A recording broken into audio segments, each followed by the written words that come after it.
to order and then adjourn it to closed session, right? After I read them. I'm good. Good morning. We'll call to order this meeting of the Calaveras County Board of Supervisors. Madam Clerk. Item 1 for closed session is public employment pursuant to Government Code Section 54957B1, HIPAA Security Officer. Item 2 is public employment pursuant to Government Code Section 54957B1, HIPAA Privacy Officer. And item 3 is conference with legal counsel, anticipated litigation, significant exposure to litigation, 2 cases pursuant to Government Code Section 54956.9D2. Is there any public comment? Seeing no public comment, we will adjourn to closed session.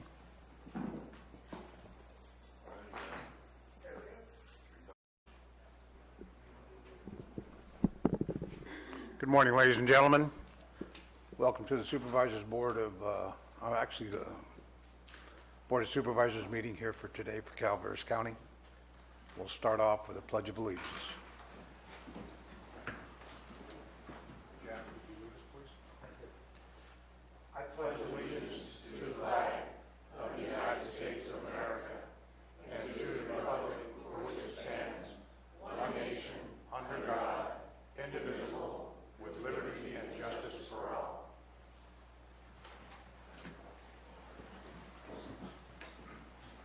Thank you. At this time, do we have any announcements from the board? Okay, I understand we had a closed session this morning. I did not attend that session. Vice Chair Garamendi conducted that. Supervisor Garamendi. Thank you, Mr. Chair. Reporting out from the closed session. First item is public employment pursuant to Government Code Section 54957B1, HIPAA Security Officer. No action was taken. Item number 2, public employment pursuant to Government Code Section 54957B1, HIPAA Privacy Officer. No action taken. Finally, item number 3, conference with legal counsel, anticipated litigation, significant exposure to litigation, 2 cases pursuant to Government Code 54956.9D2. No action taken. Thank you, Vice Chair. Madam Clerk. Public comment. Any item of interest to the public that is within the subject matter jurisdiction of the board and is not posted on the consent or regular agendas may be addressed during the public comment period. California law prohibits the board from taking action on any matter which is not posted on the agenda unless it is determined to be an emergency by the Board of Supervisors. If public comment is completed before the 30-minute allotted time period, the board may immediately move to the next order of business. If public comment is not completed during the allotted time period, it will be continued as the last item of business in order to provide an opportunity for the remainder of the comments to be heard. Thank you. We will have a 3-minute public comment period. Our clock is inoperable. I'm trying to get that fixed, so Madam Clerk will be doing your timing. Is there any speaker for public comment?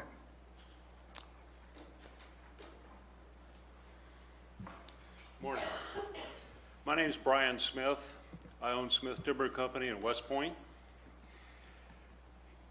I understand that last week a gal from West Point, 30-year resident, told the board that everybody in West Point were just happier than clams about the cannabis situation. I've only been in West Point for 42 years. My wife, on the other hand, our great-grandson represents the 8th generation of her family to live in West Point. We ain't happy. Now, that having been said, if you folks decide to ban it, I would like to have a guarantee from you that you're going to be able to fund the banning, you're going to be able to enforce it, and you're going to direct your county offices to actively pursue every last one of them right out of the county. If you're not going to ban it, I want to see it highly regulated, I want to see it highly taxed, and I want to see it highly enforced. That's my admonishment. You know, I can't change your mind. Your mind's been basically made up. But for those of us who've been around the county for a long time, we want to see you do it and do it right, whatever direction you folks take. Thank you. Thank you, sir.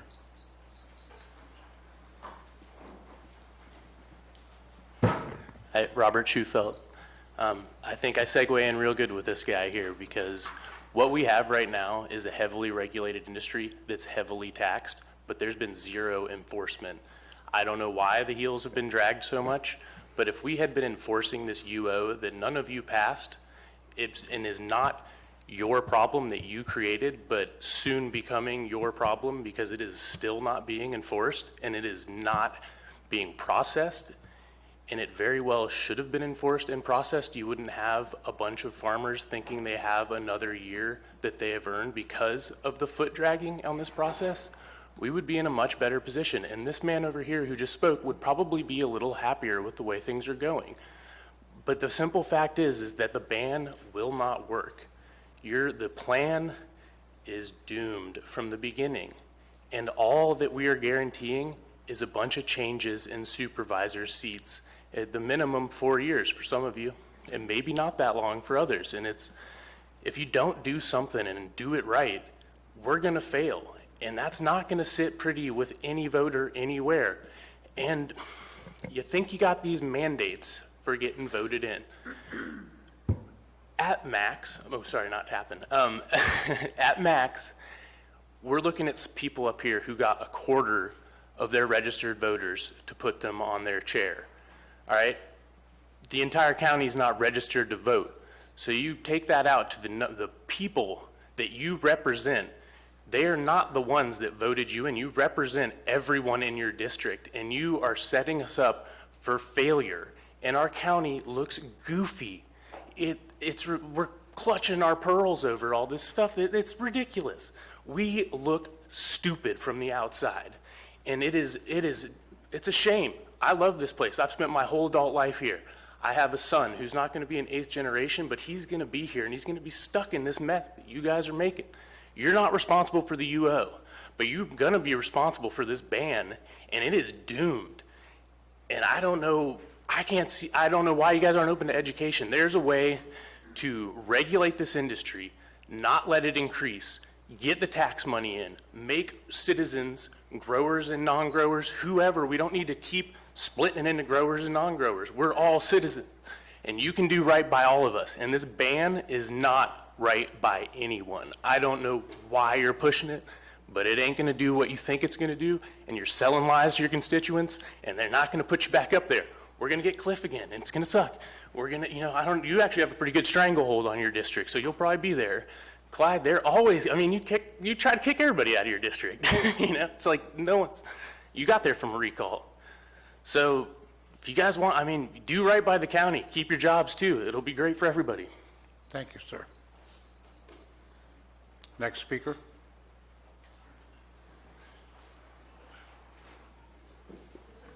General public comment for items that are Yeah, not.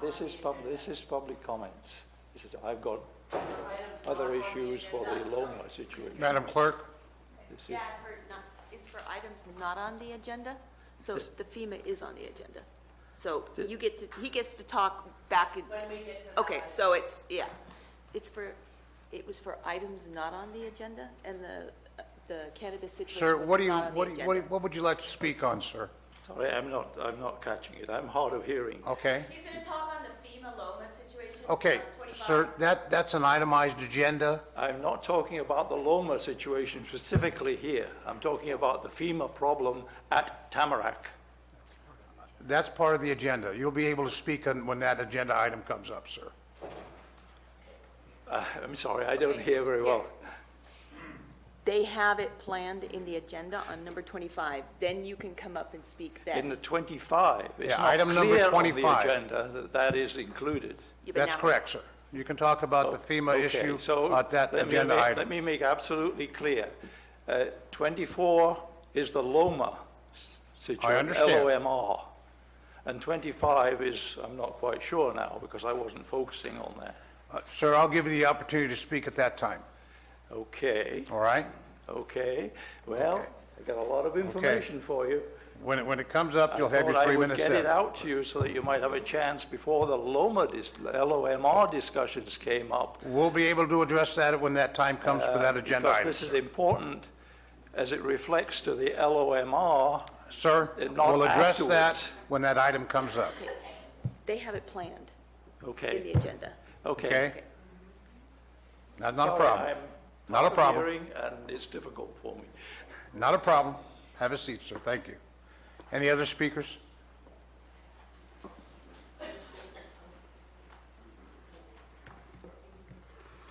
Now for something completely different. Good morning, board members. Mark from Valley Springs. In 1862, the California government placed a cap on the number of senators at 40 and assemblymen at 80, when the population of the state was less than 420,000 people. This cap has created an oligarchy inconsistent with representative governance because the same 120 legislators are attempting to represent California's present population of 40 million people. By any means, this is impossible. 120 legislators can't represent 40 million people in any effective and meaningful manner. California's refusal to increase its levels of representation over the ensuing years to reflect its growing population is both arbitrary and unconstitutional. In response to this still present problem with our representation, the nonprofit organization Citizens for Fair Representation will shortly file a lawsuit in federal court against the state of California to correct the lack of representation and dilution of our vote. The positive outcome of this lawsuit is likely to have both state and national implications for representation. The Juris Coordinator for Citizens for Fair Representation and the legal team have been waiting for at least one county government to join the lawsuit. Now that they have that, the filing of the case is imminent. Others are welcome to join as the case proceeds, of course. Many plaintiffs have already joined the lawsuit, including the American Independent Party, Sheriff John D. Agostini of El Dorado County, the Native American tribes of the Shasta Nation and the Pitt River tribe, the Butte County Supervisor Larry Wall, and many other individuals throughout the state of California. City councils of Williams, Colusa, and the boards of supervisors of Glenn, Tuolumne, and Siskiyou are presently considering it. Some time ago, the members of this board were sent an email with a document packet like the ones that I have here for each of you today. I'd like to see that this issue is placed on the agenda, and I'm asking you as supervisors to take action in our county as representatives to adopt a resolution to join this lawsuit to help us in restoring our representation in the state. So at this time, I'd like to pass these on to the board members.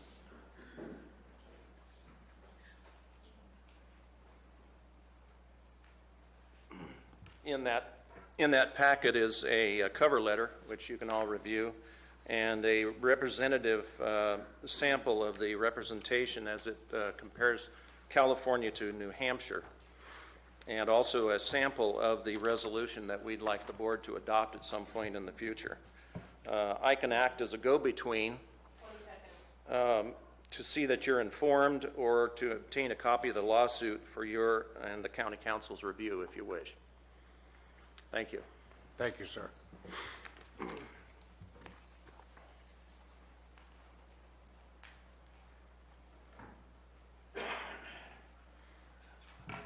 Good morning. Vivian Seichu, District 1. In recent weeks and months, we have analyzed the county's publicly available financial records in depth and concluded that the county budget is in a state of significant and worsening deficits, with financial reserves that have been substantially depleted in order to maintain our public services at their current levels. In addition to this, the material budget costs are likely to be introduced during next fiscal year without any new revenue sources being injected into our county coffers. Therefore, our first question is for Supervisor Mills, Supervisor Toffanellis, and Supervisor Clapp, and it is a rather simple one. Have you conducted a thorough fiscal impact analysis in order to truly assess and understand the impacts on the county's resources in the eventuality that a cannabis ban is really enforced? In a regulation scenario, we already know that we would be talking about a $250 million plus legal industry generating net revenues well in excess of $10 million plus per annum. making it by far the leading industry in our county. Gentlemen, the choice to ban or regulate carries a significant element of fiscal responsibility. Are you ready to take that responsibility on your shoulders should you really and finally choose to adopt and enact a ban? Because you can rest assured, gentlemen, that you will be held accountable for your decisions as elected officials in our county. In order to lead to our second and third questions today, we would like to share with you the fact that our current emergency ordinance has recently been benchmarked with other regulations of jurisdictions comparable to Calaveras. And the conclusion appears to be that our program is very robust in comparison and should provide for a strong enforcement program and ultimately eliminate illegal operations over time. As we have always outlined from a process mapping and root cause analysis point of view, the UO development issues were never a matter of ordinance content, but rather of ordinance implementation instead. We strongly believe that the appropriate program structure and leadership was never in place, and that is why the program rollout has suffered.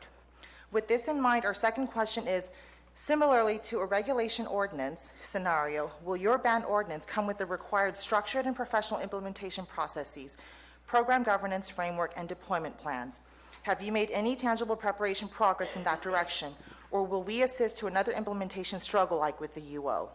The truth, gentlemen, is that given the fiscal and program management capabilities constraints that our county has, the growing number of illegal operations under a ban will never be tackled, and the citizens of Calaveras will have to live with that situation for God knows how long. Therefore, our third and final question is, what will be the social and political costs of that? Are you ready to take full responsibility for that legacy? Thank you for your time and consideration. Thank you.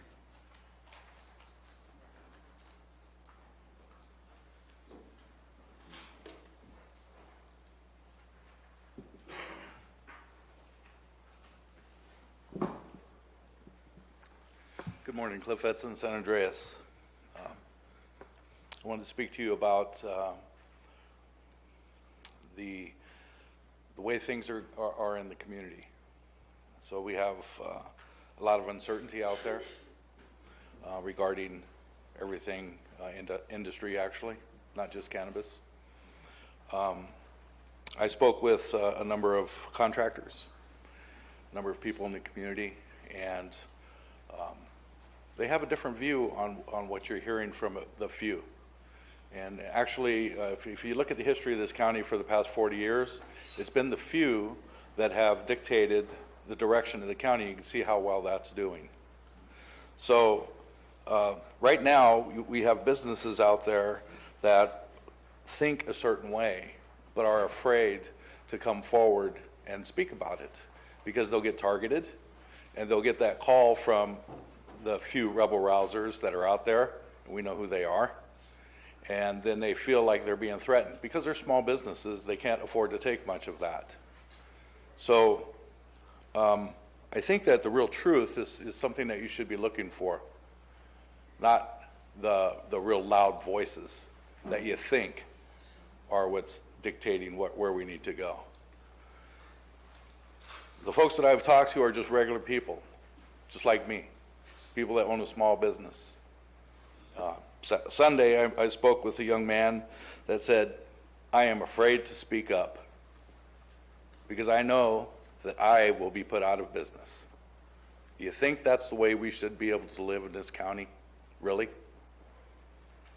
Do you think that's the way our forefathers expected it to be? I don't think so. So I think that the way our forefathers expected us to be here in the U.S. is to work things out, to mitigate issues, to work things out. You aren't just going to have one group or another in place. We are all living here, all of us. There's some folks over here that I'm neighbors with. There's folks over here I'm neighbors with. Who do I kick out? Who do I tell that they can't work anymore? Who do I tell that they can't have a job or an industry or a way to make a living? I think that we need to be able to work those things out where none of us are going to be happy in many cases, but more of us will be able to live with. Thank you. Thank you, sir.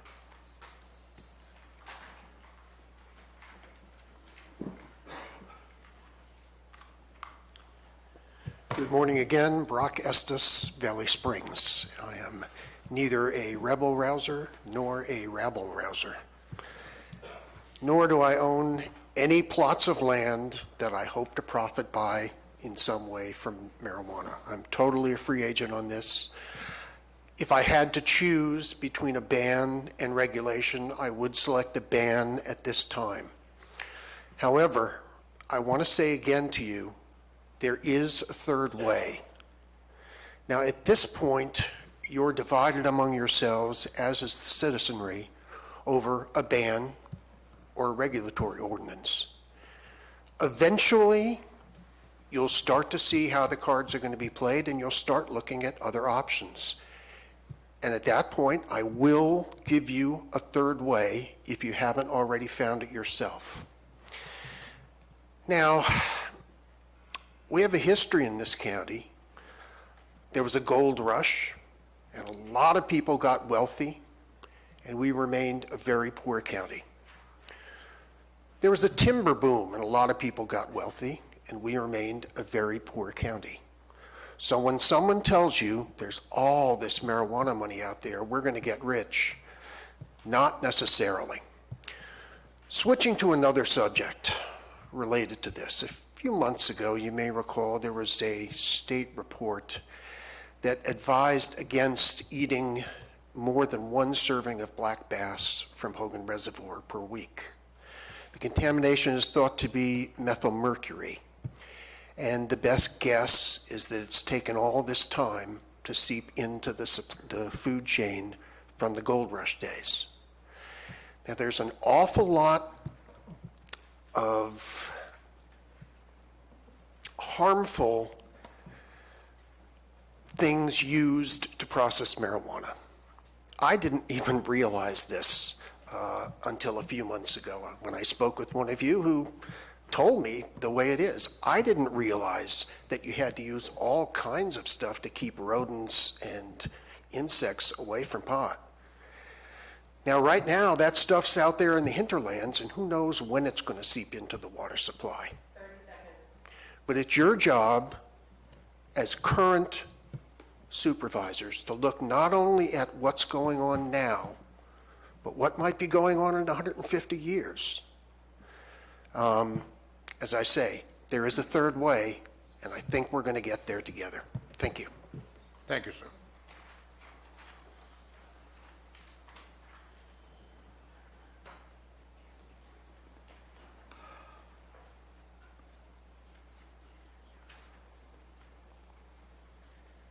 Good morning. I'm in Dennis's district, and I just wanted to briefly tell you about the roads conditions that we have and what they're doing with the potholes. And I know that Supervisor Mills, this is one of the things that he doesn't like, when things aren't properly addressed and they won't save the county money. But anyway, on Little John Road, a couple of times they've been out and they've done some pothole repair.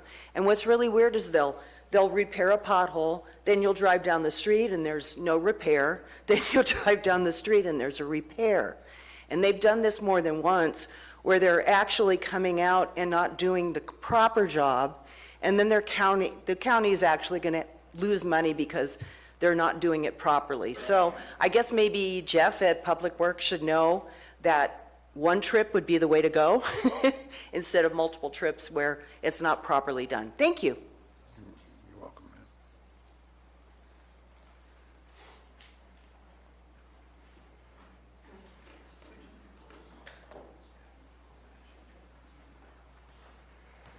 Good morning, Bill McManus, full-time rabble rouser. As we think back into the past and heard all of the stories about marijuana and the industry with the former board, we heard lots of fairy tales about how good it's going to be for the youth of our county to provide them with jobs, how much money it brings in. It was just going to be, the goose that laid the golden egg. What we have found out in reality is none of that is true. The so-called employees that work in this industry don't show up anywhere in state reporting data. They're ghost employees. They're not protected by the same standards and laws that the rest of us are. We also see that the youth of our community is not necessarily improving themselves with this activity. Before you is a report from a grower or someone in our county, I think he's in District 1, who had to take it a little bit further, as they always do, stretch the rules with the regulations, and found himself somewhere in Chicagoland with in excess of 5,000 grams of marijuana for sale. He was arrested. He's currently in the Cook County Department of Corrections institution. His bail was set at $300,000, and by coincidence, his hearing is today. So we don't know if Mr. Spencer was able to show up for his court date today or if he's been there since he's been incarcerated. These are the kind of things that happen when you have an illegal, unregulated activity going on in your county. Things go bad, unintended consequences. This person is not better off. The temptation was too great, the money was too great, and now he's in jail. Is that what we want for the youth of our county? I don't think so. I don't want it for my kids. Do we want it for other young people that are trying to get ahead, who work hard, play by the rules, climb the ladder, and are rewarded based on their efforts? Or do they take a chance based on greed and end up making a very, very poor mistake, bad mistake? So it's just one example, one of hundreds, perhaps, I don't even know how many, of how it didn't turn out right for the young people or anyone in our county who gets involved in this activity. And so I hope you consider that, and I think we need to take a timeout on all of this, get a ban in place, and then look around at some of the other jurisdictions and see how they deal with it in the future. And let's take the best of the best, if anything, from what they find out. There's no need for Calaveras County to be the crash test dummies for the rest of California struggling with this. So thank you very much. Thank you.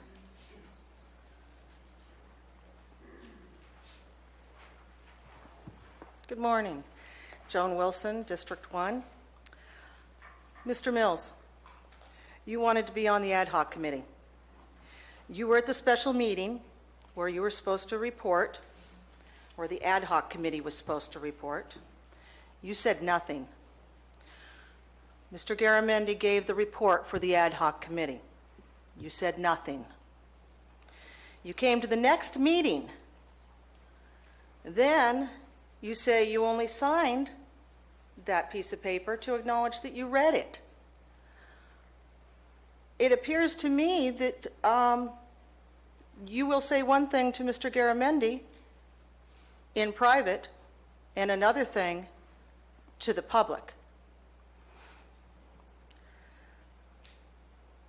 You gave the excuse that you didn't say anything at the special meeting, and your excuse was that you didn't say anything because you thought the chairman was confused. That was your thought, not reality. Mr. Garamendi, Mr. Oliveira, I'm sorry you have to put up with something like this. The behavior that you've shown in the last couple of meetings is duplicitous. The meaning of duplicitous, according to Google, is deceitful or treacherous. Mr. Mills, I think perhaps you are confused. You voted against what you agreed to and signed. I worked a booth at Earth Day. We spoke to many people. We spoke to many people in your district, Mr. Mills, and they want you removed. They are not happy with your actions.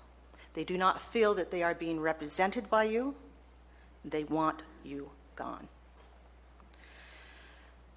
Now, back to my question. How are you going to pay for a ban? 30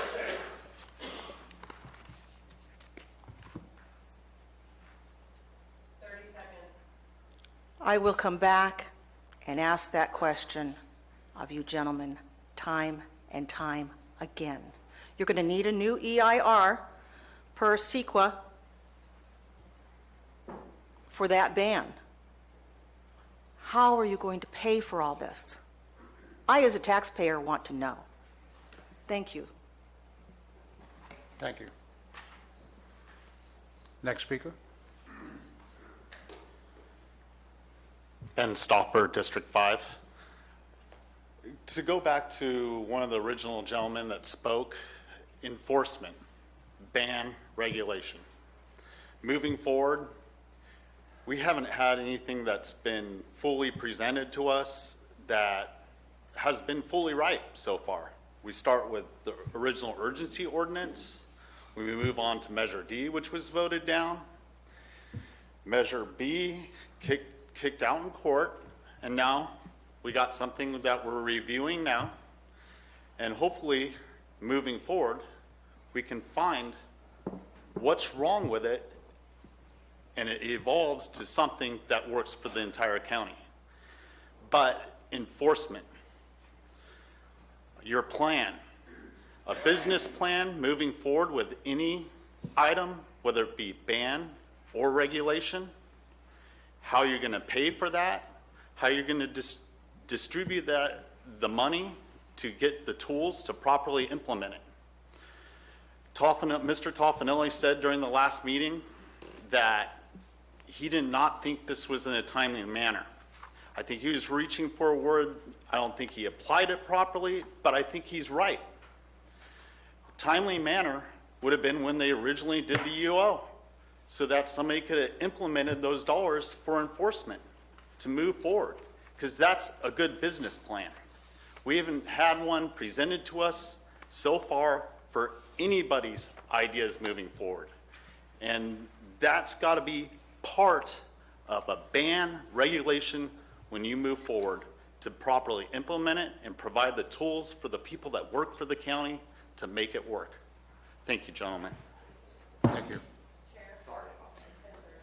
30 minutes. Ladies and gentlemen, our 30-minute period for public comment is over. We will resume after the completion of the regular agenda, and we'll have the opportunity to open up public comment. Madam Clerk.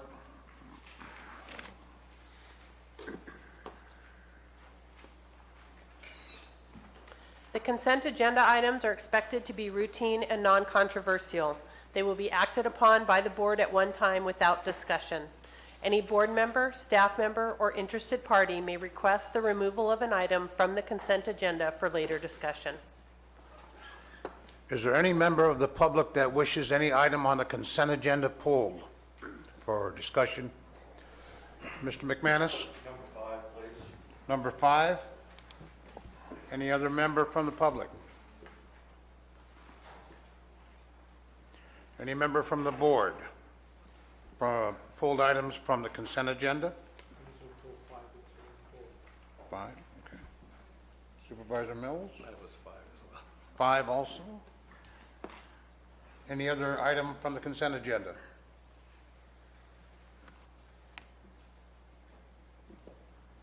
Okay.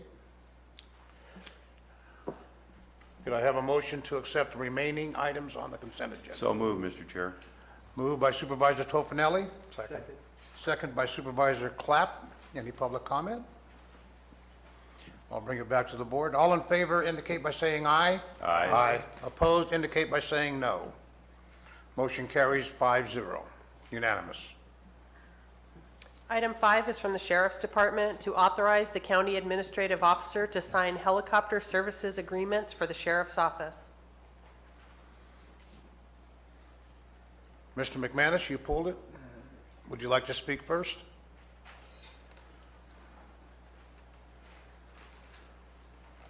Bill McManus. In the last few months, we've heard a lot of conversations about funding the ban and doing different things. We've been told that there isn't going to be any money. It's going to be a difficult process. During that process, we've mentioned many times at this podium and throughout the county that federal funds might be available to help our county to enforce the regulations here, regardless of what those regulations might be. Of course, I was called a liar and deceiver and everything all along the way. Now we have in front of us a proposal for helicopter services to help with reconnaissance and eradication. And I notice, strangely enough, that DEA and United States Forest Service are mentioned as part of the funding source. Those are federal agencies. It now appears that federal monies might be available, and apparently you're going to take advantage of those. So I'm wondering, even though we have all the account numbers down, there's nothing here about the distribution. You know, which agency is contributing what? You know, from DEA and U.S. Forest Service, and that could be either as a percentage of the total contract amount or as an actual dollar amount that they're kicking in for these four contracts. Would also like to know if it's just flying services that are involved, or if there's anything else that's going to be involved in this program. If you could just, if you can enlighten us as to what's going on with it. So it appears as though you've taken the step, according to the sheriff, that grants are a pain in the ass. I'm using his words exactly. I would also repeat that paying property tax is a pain in the ass too. And a lot of people who live around this problem, it's a pain for them too. So I think this is a step in the right direction to start getting this under control. Just like to know what the distribution is so we have some idea of how much of our federal tax money is coming back into the county to help us. Oh, and one other thing, I don't know if anyone's considered it. When I looked at the contract, it's portal to portal for the helicopters. They appear to be at least an hour's away flying time. And at $950 an hour, that's a lot of money for feather bedding from airport to our site. And has there been any consideration given to using our county facilities, like our airport, to house these helicopters so that we get more time on site rather than travel time? And if we could have jet fuel available at our airport, it might also be good for other people who fly into our airport and might be a source of income or revenue for the county. Thank you. Do we have representation from the Sheriff's Department, Lieutenant? Yes. Lieutenant, before you start, Supervisor Mills and Supervisor Clapp, do you have additional issues on 5 that you need to bring up before the Lieutenant makes a presentation? I know you both desired to pull that. I would like to wait till he's talking. Okay. I'm the same way. All right. Proceed, Lieutenant. Thank you. Good morning. Chris Hewitt, Lieutenant with the Sheriff's Office. So I'll try to address as many of these questions as I can. Unfortunately, our budget analyst is not here today, so some of them I can't answer. Just to give you a brief overview, this is an ongoing resource that we've used for at least 10 years that I'm aware of. Of course, we already know it's funded through DEA, United States Forest Service, and the MCCRP funds. It is used to assist the Sheriff's Office with the, investigations on public lands. That means these helicopter services are used to eradicate or investigate marijuana growing operations on public lands only. Provides a higher level of safety for the Sheriff's Office and our investigators. And the one thing it does do, and it's limited in the contract, is it's a reconnaissance and sling load operation. So they enable us to get our investigators into the grow sites, which are oftentimes in the middle of nowhere in a forested land. And they insert the investigators, they extract them, and they also use their sling load operations to bring out the marijuana that we eradicate. The distribution rate, I'm not sure. That's one of the questions I cannot answer right now without our budget analyst. These monies are limited. They have been limited. They seem to go down every year that we apply for them, such as the DEA grant. It's a lot less than what it was probably 10 years ago. So that's why we have to pull all these monies together to enable us to afford this service that we need to conduct these investigations. The question about housing a helicopter service at our airport, we need to keep in mind that these are private vendors and they have their own home base businesses. So wherever they're at, some of them are in Fresno, some are in Sacramento. So we can't force a private business to come relocate to our airport. I'm not sure if that answers all the questions. I'm open to questions. Supervisor Clapp, Supervisor Mills, questions of the Lieutenant? Lieutenant, I fully understand what you're saying about facilities because there are support mechanisms that are needed for these individual machines. and their local facility is best capable of supporting them to bring them off-site, so to speak, places another strategic problem for them. So I fully understand why they're wanting a home base. If the Sheriff's Department feels that they need to have additional financial support for helicopter services outside of the forest lands in the future, I certainly would entertain that you would come back and have a discussion with us about that and how we might be able to support that. Yes, sir. I'd like to say that comparatively speaking, the operation of helicopters are extremely expensive. Not only the purchase and the upkeep of the helicopter, but the pilots too are very expensive. So we're actually getting away, we have a good deal here with the money that we're using to get these services. It's in the long run, it's a lot cheaper than having our own helicopter station here at the airport. Any other questions from the board for the lieutenant? No, he answered mine. I was wanting to know if it's on federal lands or on ours too, so he answered that. Supervisor Garamendi? Thank you very much. Thank you, Mr. Chair. I was not going to pull this item, but since it was pulled, I figure I'll ask my questions.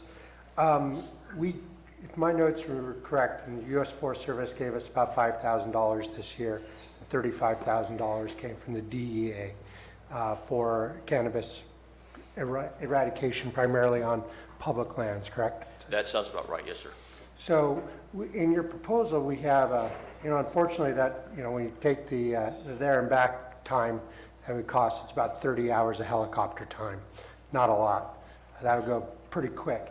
The question I have is, you've got a, in the proposal, we cite federal and county cannabis dollars. Is there a problem with us mingling funds between federal dollars for federal enforcement on public lands versus our cannabis dollars registration fees? How are we going to be able to break those out, and how's that all going to work? Because I don't know if we could can we use our cannabis registration fees to enforce cannabis laws on federal property? I understand your question completely, and that's, from what I understand, we can, but I'm not positive. That I'd have to go to somebody with a little bit more education than me, probably. Like an attorney. We'll definitely have to make sure we keep the book straight on that, because we don't want to misuse under Prop 26 those cannabis funds. I know our budget analyst, Maria, she did research this. She's very competent in what she does, so I'm assuming that she researched it and everything is good to go. And can I assume that if we don't have cannabis funds, then we are probably going to be limited to 30 hours? That would be my guess, yes, sir. Thank you, Lieutenant. Any other further questions? I have a question, Lieutenant. The areas that the helicopter is being used for eradication, are they readily accessible by land vehicle at times? Or are we looking at some big difficulty getting to those sites? Well, that's the reason for the helicopter. If we could get in there by vehicle, it would be a lot cheaper to go by vehicle. We wouldn't need the helicopter. So a lot of these sites are in wilderness areas where there's either a 1 or 2 track road that majority of our vehicles can't get to. So we rely on the helicopters to sling our people in, as well as sling the evidence or the marijuana out of the location. So ideally, it would be easier overall to drive into a site, but because of the locations of many of these that are discovered by hikers and backpackers and whatnot, we have to use some type of air resource to get into the location. I wanted to make sure the public was aware of that fact. Thank you. And believe me, those operations, I have been on those operations while a deputy, and they're very involved. Yes, sir. All right. Any further questions? Yeah, just one more. I'm sorry to keep asking questions, and you may not have the answer to this, but as you've gone through this grant writing process and worked on these federal dollars, has the DEA given you any indication that they're sending additional funds? Not yet, but with the new administration, I think anything's possible. But To date, nothing. Today, nothing. The trend has shown that the dollars have steadily declined, but there could be an upswing, just depending on politics. Right. Any further questions of the lieutenant? I'll bring it back to public comment. Thank you. Thank you, Lieutenant. to address some of Mr. McManus's comments and actually go back to the guy that was talking about Jefferson earlier, because we really do need more representation here, because I hate laws like this. But the California, April 18th, 2017, California Assembly Committee passes bill to ban resources for federal marijuana enforcement. This is AB 1578. As we know, there's a lot of laws being passed in California right now, quickly and steadfastly, to block a lot of the federal programs. As you've all seen on the news, they're moving fast to try and block construction workers from doing the 30-foot tall barrier fence or whatever wall in Southern California that Mr. Trump promised.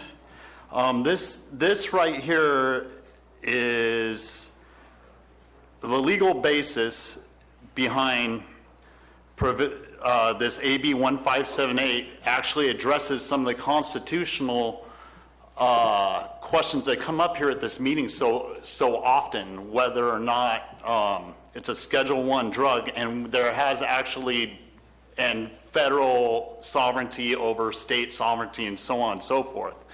I would like to quote Justice Scalia's, bless his soul, comment during a 1997 U.S. Supreme Court hearing, Prince versus U.S., that's P-R-I-N-T-Z, not Prince as in print, purple.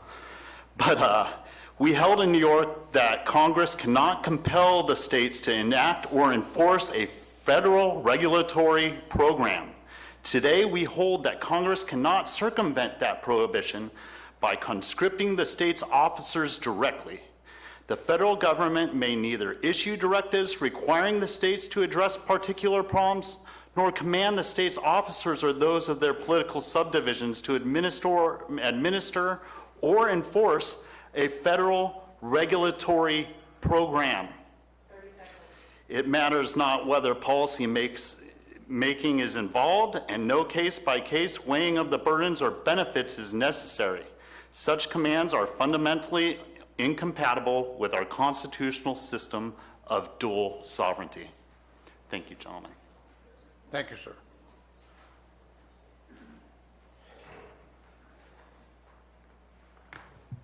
Cliff Edson, San Andreas. One of the first things that I did when I first became supervisor was answer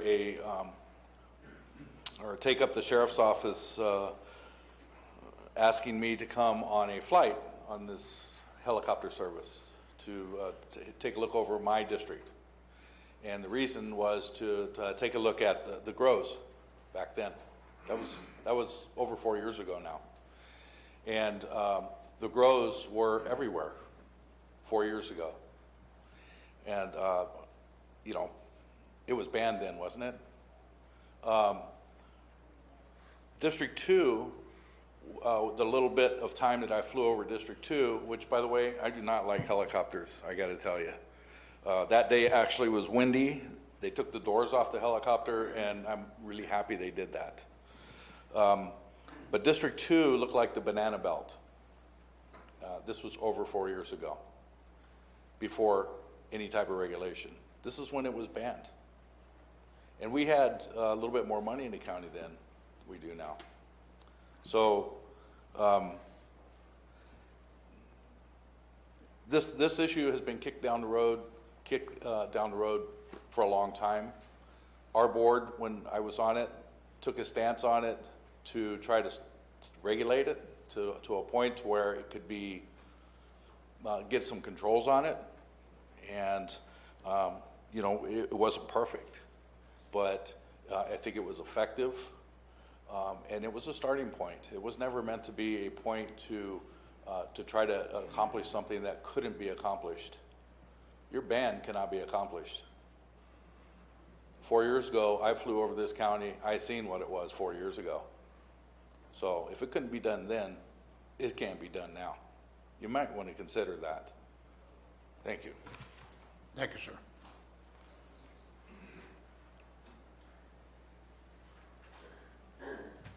Joan Wilson, District 1. My understanding is there's 600 to 800 illegal grows. And this county can only pay to eradicate 30 of those without the cannabis taxes. I think we have a dilemma here. I think you need to figure out a way to do this. I think maybe some people like me can help you. I think maybe you want to regulate and tax cannabis and get rid of those bad people. Thank you. Thank you, ma'am. Any other public speakers on this issue?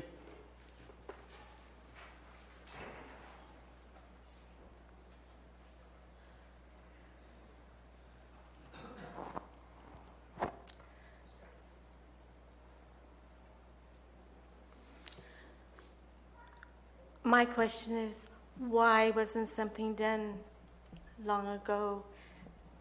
Why allow this to continue growing a plant that causes crime, that draws crime, that causes killings, murders, mayhem? Ma'am, I'm going to have to direct you towards the agenda item, okay, about the helicopter Well, service. that's what Sheriff's they're Department. talking about.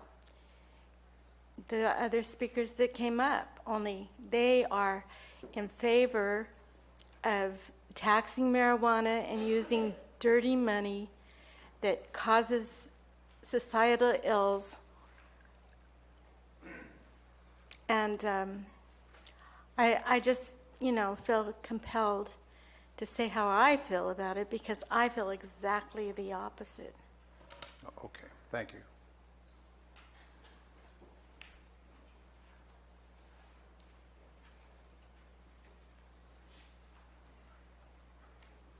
Hi, Dina Morris, Calaveras County.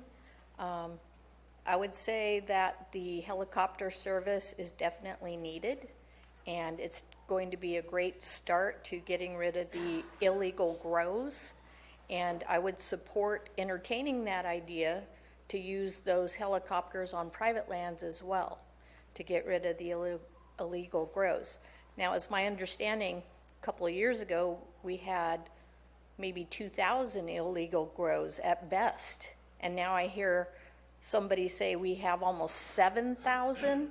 That's the path that regulation is taking us down. That's not good. Thank you. Thank you, ma'am. Any other public speakers on this issue? I'll bring it back to the board. Any board comments or questions? Seeing none, I'll entertain a motion. So moved. Moved by Supervisor Mills on item number 5, the sheriff authorized the county administrative officer to sign helicopter services agreement for the sheriff's office. Do I hear a second? Second.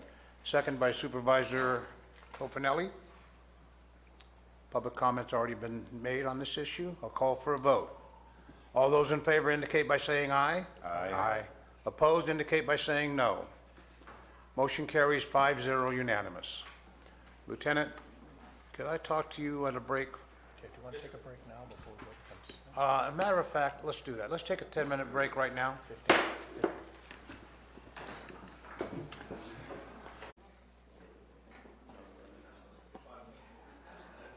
Mics are on.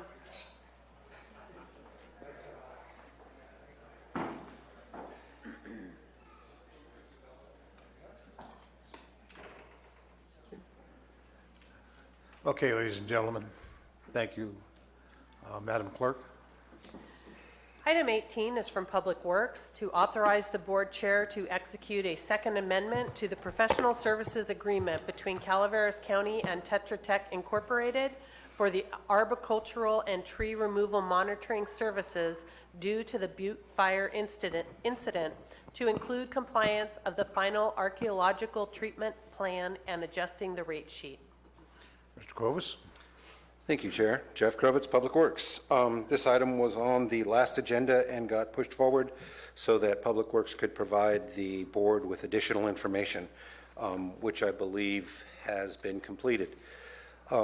Just to recap, this is an amendment to an existing contract. The contract was initially approved by the Board of Supervisors in June of 2016, specifically for arboricultural services for tree removal related to the Butte fire. At the time, the scope of work was for an arborist to survey the trees. The firm was also assisting with the deployment of right of entry letters for private property debris removal, as well as identifying trees along county right of way for removal. The funding programs follow different paths. The grant funding programs follow different paths if we're dealing with right of way trees versus right of entry trees, right of entry being those on private property.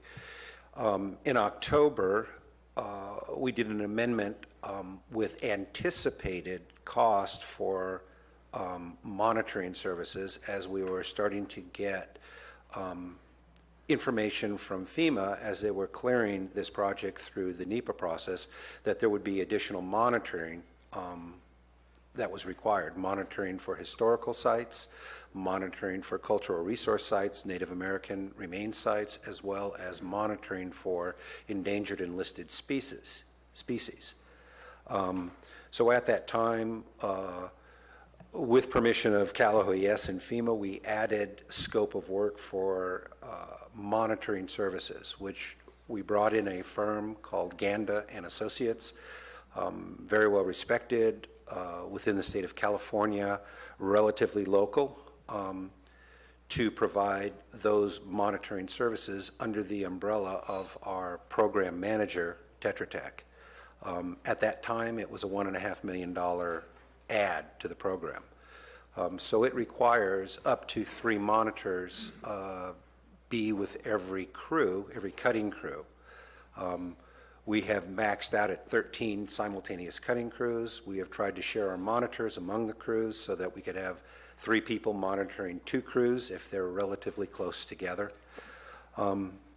And this particular amendment is for a change of rate for some of the senior staff that are managing these services.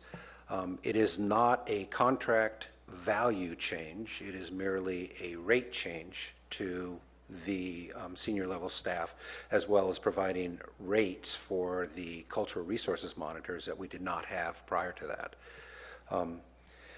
Per questions from Supervisor Garamendi, I provided a copy of the archaeological treatment plan so you could see what the scope of work was for the monitoring services portion of this contract. And I think I've answered questions from last meeting, so I will entertain questions for today. Question from the board? Supervisor Garamendi. Oh, thank you. Thank you, Jeff. My question revolves around the project background pages. That would be page 8, specifically in the schedule that's listed there. Your pagination and mine are different, so is it in the amendment? It's in the project background summary. There's 9 pages to that summary. It would be the second to the last page on the summary. There's a table of a... Oh, it'd be packet page 222 on the board packet, not the public's packet. Referencing that schedule, then, we're looking at item D, which is an end date of November 2017 on tree removal. Are we on schedule to complete that by that date? We are actually ahead of schedule. Right now, with the current trees in front of us and at our current rate, and also given the fact that we know we will have more rain days, we anticipate having all the trees on the ground and hauled to the debris management site by about the 3rd week of July. There will be about 2 weeks following that to chip and then dispose of that material. So that would be beginning of August. The rest of the time on the contract through the end of the year would be for insurance recovery purposes, but the contractor would be out of the field at that point in time. So yes, we are ahead of schedule, and we anticipate there being more trees added to the program, but that would only be adding a total potential of 6 to 7 weeks to the entire process. So we're still well within our in-date schedule that we have in the contract. So to that point, each task that you have listed there, you are either on schedule or ahead of schedule. You don't see any conflicts in being able to meet the timelines that are listed here? No, actually I don't. We've been slower in the hauling than maybe we would have wanted to be, but it's a question of balancing work staff because there's been a slowdown at the Wallace site while they were clearing out the trees that were stored as part of PG&E's tree mortality removal program. Those trees have all been completed and all that debris removed. In the interim, we were hauling material, and we had hauled up to about 20,000 cubic yards and stored it at that site, but didn't begin shipping the material until yesterday. And we can chip and haul at twice the rate approximately that we are bringing trees out of the burn area down to Wallace. So the two will catch each other. Thank you. Thank you. Jeff, thank you so much for answering those questions I had last week. I also appreciate that, this is a big move. This is a big project with a lot of moving parts, and where we've run into obstacles, I appreciate your willingness to help us remove those obstacles, fix things. Question I wrote, could you talk a little bit about the right of entry program and sort of how that's going and anything you want the public to know or think about on those things? The right of entry program is the portion of the program dealing with private property debris removal. So that would be those trees that exist on private property or outside of public easement right of way, which have the probability or possibility of toppling onto the traveled way and endangering the public.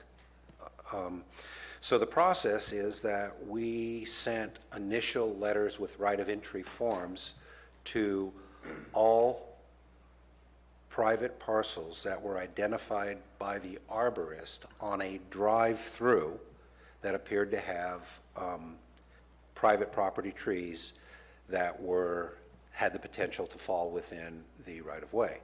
So if you have a 40-foot tree that was burned and dead or dying that was 50 feet away from the edge of traveled way, then generally it was not tagged. But if you had a 200-foot tree tall that was dead and standing and only 175 feet away from the traveled way, then that tree would be identified. We did 2 mailings to everybody on the list, and for those parcels that did not respond in any way, shape, or form, our Tetra Tech actually took the right of entries into Ziploc bags and posted them at the encroachments to these parcels to try to get participation. Our initial participation was at about, we ended up having to draw a line in the sand in October with the private property parcels so that we could fix our scope of work for the execution of the contract as well as the finalization of the environmental clearance.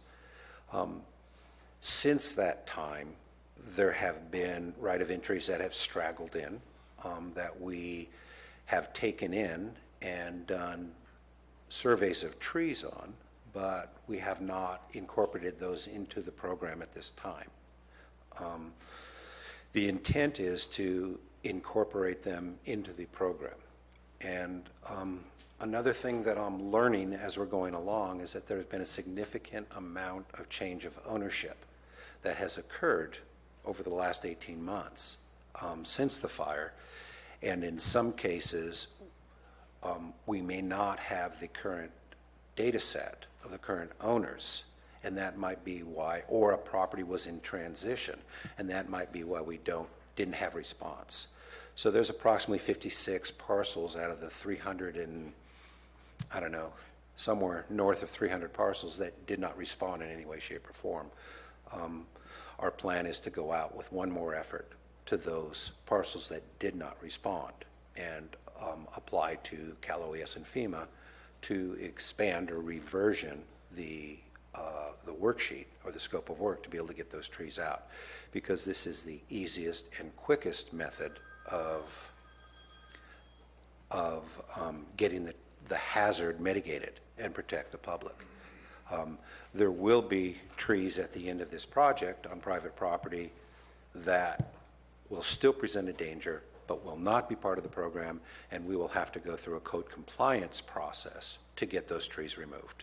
And that will be a much more labor-intensive process that will not be reimbursed. So if we go through this code compliance process, because we've got trees that are threats to the public from private land, will be the consequence to the property owner? Will they still fall under this FEMA contract, or will this fall under code compliance abatement and possible fines and penalties? I'm sorry, I missed the first part of your question. Could you repeat it? The people who don't respond or refuse entry into their property to remove this public hazard, and we end up having to go through a code compliance process, will that work still be eligible for the FEMA money, or will that go through a lien process or an abatement process through code compliance? These trees will not be eligible for reimbursement, or it's not so much reimbursement, it's more of a grant fund to the county for causing removal of those trees. The responsibility the day after the fire, as well as today, for removing trees that jeopardize public along county-maintained roads is the property owners. The responsibility for removing trees along public rights of way that were damaged by the fire is the county's. This particular program for debris removal is specifically to fund those two items through grants rather than it coming out of county coffers.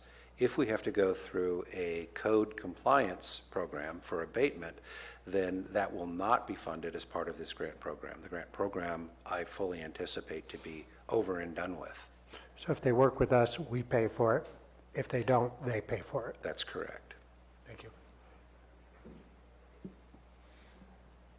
Supervisor Tofinelli? Yes, Jeff, it's my understanding from what you just stated earlier that you're looking at July 17th, sometime around July 17th, as the final day of all the trees being shipped down to Wallace? I think it might be the 21st, but I Well, inadvertently left mid-July, that. Mid-July. Mid-July. Would be the final. Yes. Shipment. With the current number of trees in the program, we currently have about 8,500 trees in the current program. About 7,900 of them are on the ground. So there's still about 1,000 left standing. So in the next 6 to 8 weeks, the rest of them will be on the ground. Well, is that taken into account? You say how fast you can ship them. If he can take them faster, can you ship them faster? Do you have the ability to ship them? Because I was there the other day, and the PG&E trees are basically gone now. So the whole yard is open to receiving these trees. So that would expand the amount that he could take. I think part of it was he had those PG&E trees there, so he could only take so much from you. But with those gone and expansion of the yard, is there ability to ship those faster and more to lower that date, speed that date up? The answer to that question is yes and no. Yes, we have the ability to ship them faster, load them up on trucks faster, and get them to the Wallace Yard. And yes, the Wallace Yard does have the room to store the trees prior to their being treated, chipped, and hauled out. What we don't have is enough monitors to be able to monitor the loading process.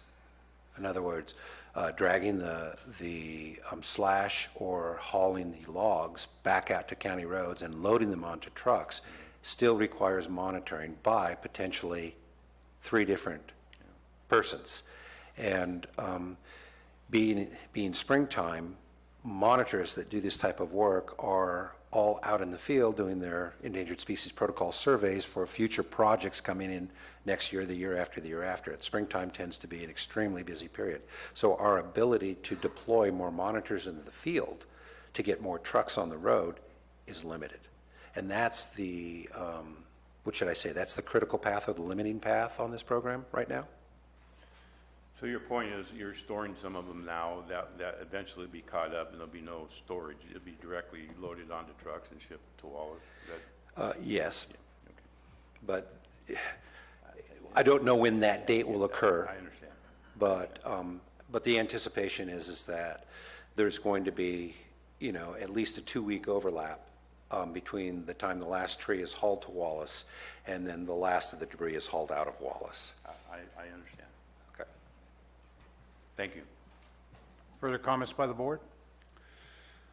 I happened to walk past a meeting yesterday afternoon where Mr. Krovis and our contractors for this project was having a scheduling meeting, and Mr. Krovis invited me to sit in, and I was quite impressed by the cooperation and developing this schedule.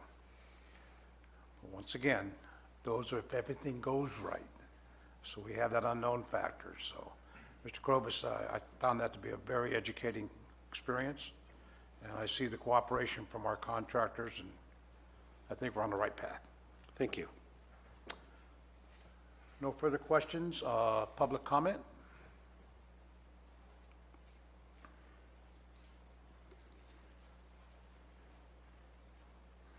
No public comment. I'll bring it back to the board. Entertain a motion. This is an action item. So moved. Moved by Supervisor Clapp. Second by Supervisor Garamendi.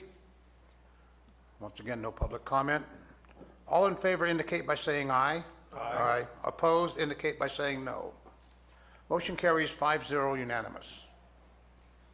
Item 19 is from the Public Works Department to adopt a resolution to approve the repair of a broken water line at Red Hill Road and State Route 49 without a bid, requiring a 4/5 vote as outlined in Chapter 2.5 Emergency Contracting Procedures of the Public Contract Code, and authorize payment of invoice from Sutton Enterprises for the work performed totaling $2,850.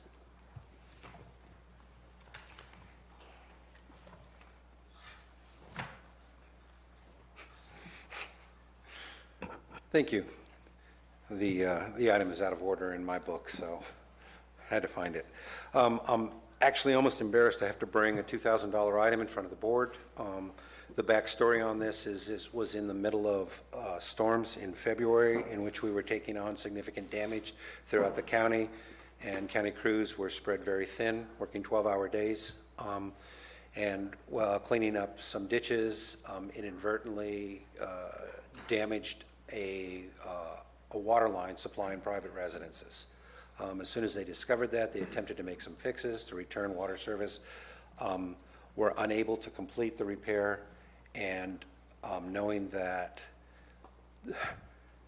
water for the residents is very important, but so is the protection of the public on the traveled way very important, we made the decision to call Sutton Enterprises to fix this line and return the service to the individuals that were affected. The total cost of the item is $2,850.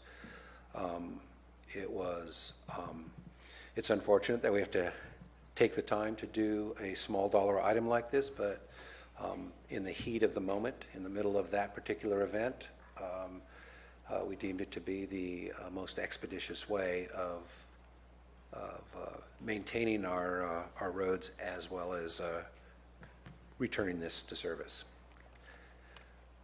Were the public works crews not otherwise involved, we could have fixed it ourselves at a slightly less cost and wouldn't have had to go to the board, just would have paid for it. So anyway, that's what this item is. Do you have any questions about it? Supervisor Mills? It isn't so much a question about the specific item, but I think it speaks to a larger potential discussion we may have in the future, and I might even want to discuss the possibility of bringing this back or instructing staff to look at our extra hire local resources or emergency hire resources policies, and whether or not there's something that we can look at there. We're not the only agency that uses extra hires on a regular basis, but to be sure that they're properly vetted, and I know this one is, but just what those policies are, and just kind of have another look. I think that some of our policies in this regard are quite old, and should be possibly looked at and reviewed going forward. So that is my only comment about it, and it isn't about just this agenda item. Item 20 is likewise the same thing. So, just a point. Thank you, and I do agree with you that it bears looking into. It's not just about contracting procedure that we're required to go through meeting county policy, but it also speaks to the need to be prepared to be able to adequately respond in an emergency situation. In these declared emergencies that we're currently working under, there are time frames that we are placed under in an emergency, and the only way to meet that time frame is to have contracts in place for response before the emergency comes. It seems a little bit crazy that we would have emergency contracts for emergencies that we don't know what they're going to be before they occur. But from my experience over the last 18 months, or almost 18 months, that's the only way we can get ahead of the types of disasters and responses that we've been facing. So, yeah, I agree. But it will take a rather large effort, because it doesn't just affect Public Works, it's all departments. Right, and it's just looking at the cadre of potential services that would be available on a moment's notice, what they're capable of doing, their limitations, the timelines that they could work in. Just having all of that done in advance, just know what your outside resources are, because you are going to use outside resources from time to time. It's a given. Yeah, so and we do. Having that policy in place or that process in place in advance just solves a lot of the shortcomings. Well, I would say that for these type of, how shall I say it, a no-bid situation, in an emergency situation, not necessarily a declared emergency, just an immediate emergency, we would have had to have brought this item to the board no matter what, because Sutton is already under contract to us. The contract value exceeds $100,000, and we're adding scope of work to it. So county purchasing policy requires that we bring that to the board, whether it was an emergency or not. And we do know the capabilities and maintain close contact with the contractors that are either haulers, suppliers, people that do work for us, as you'll see in the next item. So we know what their capabilities are, and when we feel that we need to expand our staff, we do expand our staff through contractors. The advantage to expanding our staff through contractors in an emergency situation, a declared emergency situation, is that your funding is very easy. The reimbursement funding is very easy. If we tried to do this type of repair work, calling out extra hires, as we do for snow plowing services up in the high country, then we would have to be supplying them with vehicles, equipment, and we're juggling our staff. So it's much easier in many cases to say, we have a task, we have a contractor that has the equipment, the expertise, the time to take it on. Let's get it done this way so that we can continue with our core mission. Thank you, Mr. Crovus. Any further comment from the board? Any public comment?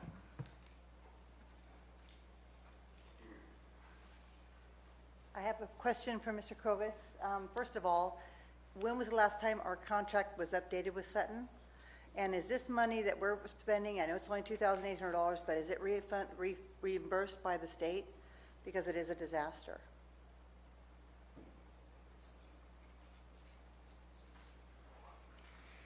Mr. Chairman, would you like me to respond? Would you please, sir? Okay. The contract with Sutton is a multi-year hauling contract. I believe that we executed this contract in 2016. And for this particular item, no, this is not a reimbursable item.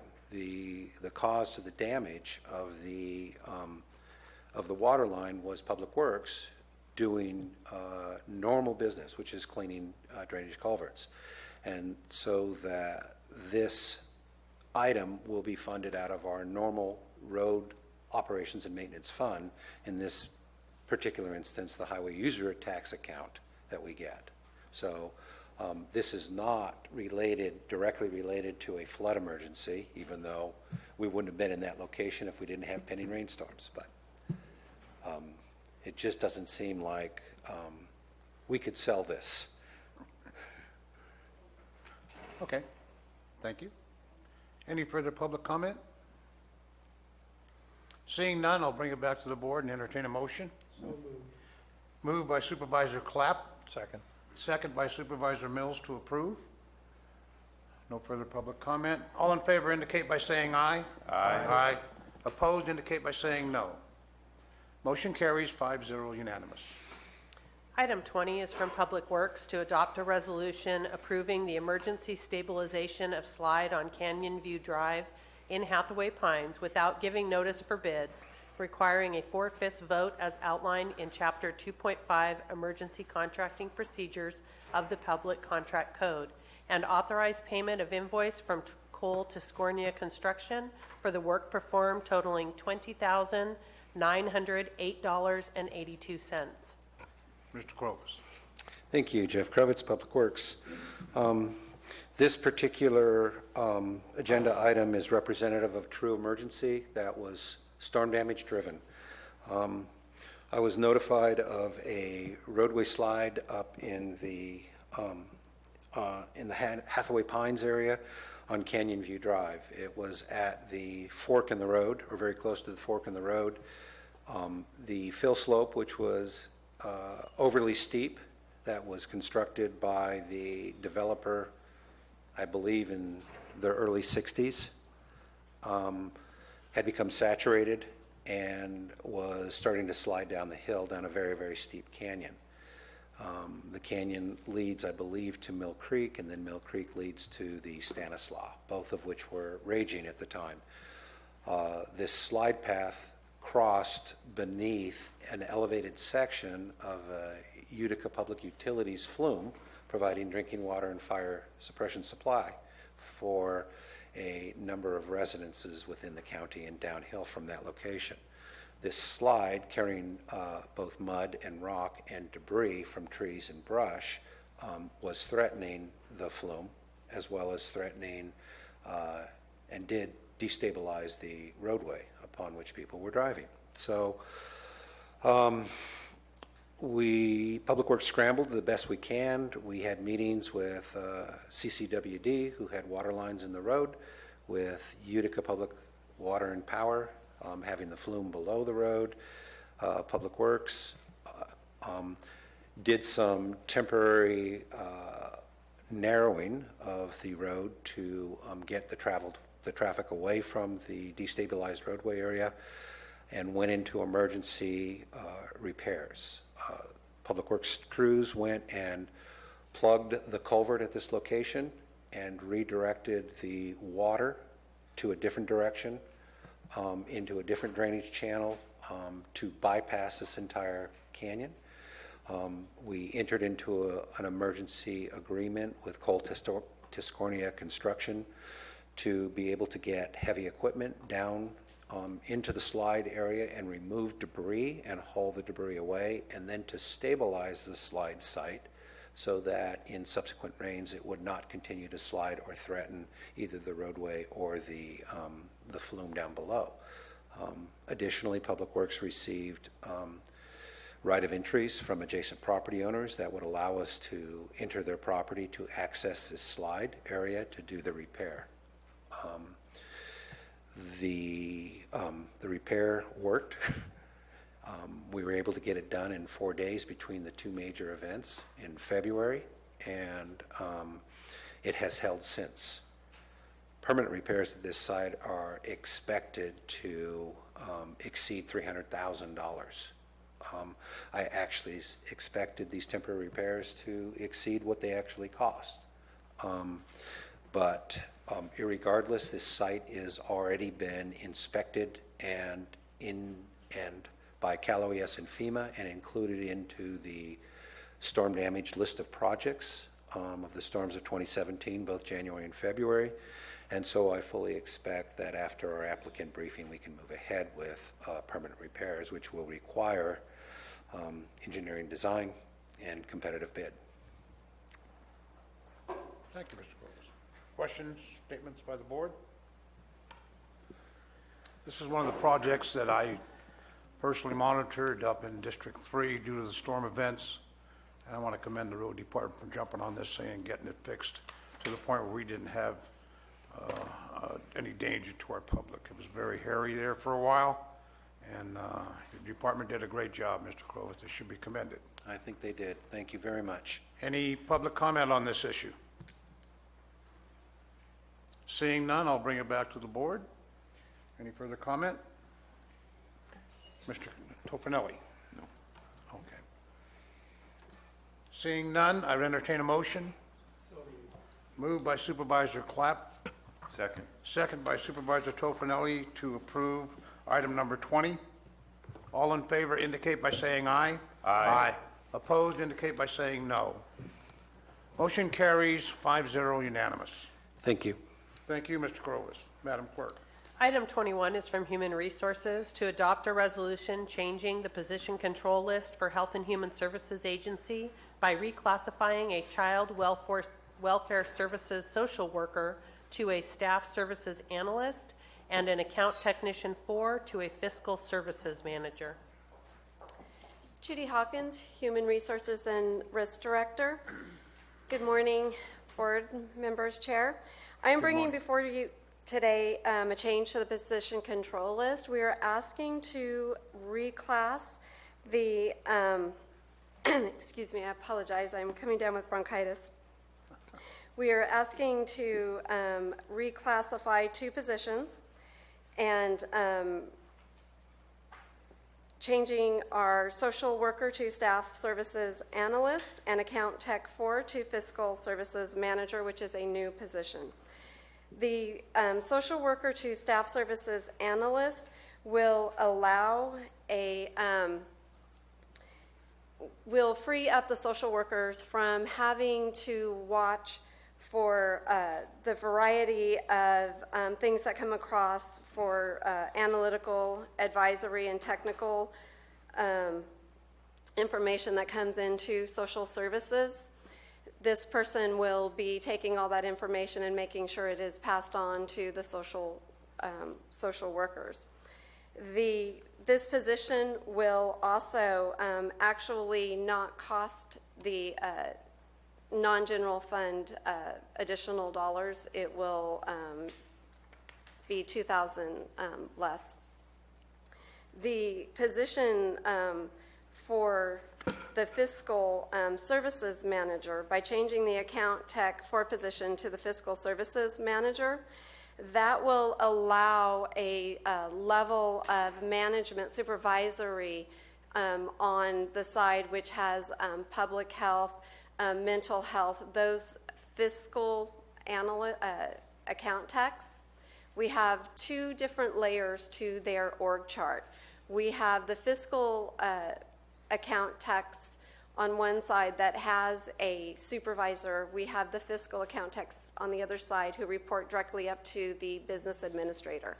We are wanting to reclass a position that will add that same level of supervision that is on the other side, so that the business administrator can assist the director of Health and Human Services Agency with more of the fiscal business that needs to be done. Adding that position will change, it will increase approximately $13,000 annually and will be shared among the behavioral health and public health divisions and has no impact to the general fund. And so these reclassifications will bring Health and Human Services Agency organization more in line with other agencies. Okay, thank you. Ms. Hawkins, questions of the board or from the board? Seeing none, public comment. Any public comment on this issue? Seeing none, we'll bring it back to the board and entertain a motion. I'll move this item, Mr. Chair. Moved by Supervisor Tofinelli, seconded by Supervisor Clapp. Once again, a call for public comment. Seeing none. All in favor indicate by saying aye. Aye. Opposed indicate by saying no. Motion carries 5-0 unanimous. Thank you. Thank you, Ms. Hawkins. Item 22 is from Code Compliance to conduct a public hearing and adopt a resolution upholding the Administrative Hearing Board's denial of the appeal of the administrative citation issued to Stephen Dickinson on behalf of Twinney Farms due to the denial of medical cannabis cultivation registration application 2016-224, case number 1722, to Stephen Dickinson on behalf of Twinney Farms for unregistered cannabis cultivation. Good morning, Supervisors. I'm Sabrina Cable with Code Compliance. I'm Ethan Turner. I represent Code Compliance. Okay. Sir? On August 4th, Stephen Dickinson... This is a hearing, so we're going to open the hearing up. Okay. Could you please pull your microphone so you're speaking directly into them, not to the side? Thank you. And sir, could I have your representation? Yes, You my are name is Stephen Dickinson. I own the farm. Okay, thank you. Proceed, please. Thank you. On August 4th, 2016, Stephen Dickinson's application 2016-224 was denied by the Planning Department.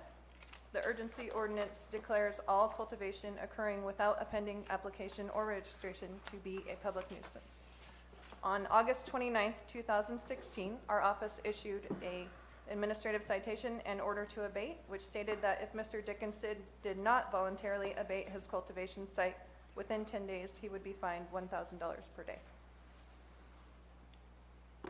Mr. Dickinson sent us a letter which stated he continued to cultivate cannabis continuously from the date we issued our notice of violation in order to abate through October 31st. You'll find the letter attached as Exhibit 4 to the board packet. Mr. Dickinson appealed his citation to the Planning Commission, who was acting as an administrative hearing board, but he did not appear, nor did his attorney, nor did they offer any evidence as to why the determination that a nuisance was occurring on the property was an error. The Administrative Hearing Board upheld our office's determination that a nuisance existed on the property and the assessment of fines during the period when a violation was occurring. Mr. Dickinson's attorney provided proof of abatement that was deemed acceptable to our office and admitted that he had been growing for 53 days after the order to abate was issued. I ask that the board uphold the decision of the Administrative Hearing Board. Thank you. Okay. We'll hear from the appellant. Yeah, I'd like to see that letter you're talking about that said that I stated that I've been growing for 53 days. I never said or wrote it down or anything, so I'd like to see that. This is from me, you said? Negative, it's from your attorney. Oh, I thought you had mentioned it was from me.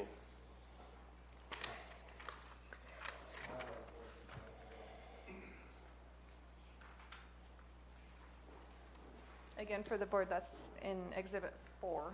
You'll Okay. find it with the photographs. We've got that. Thank you, Counsel. Where does it say that it wasn't abated?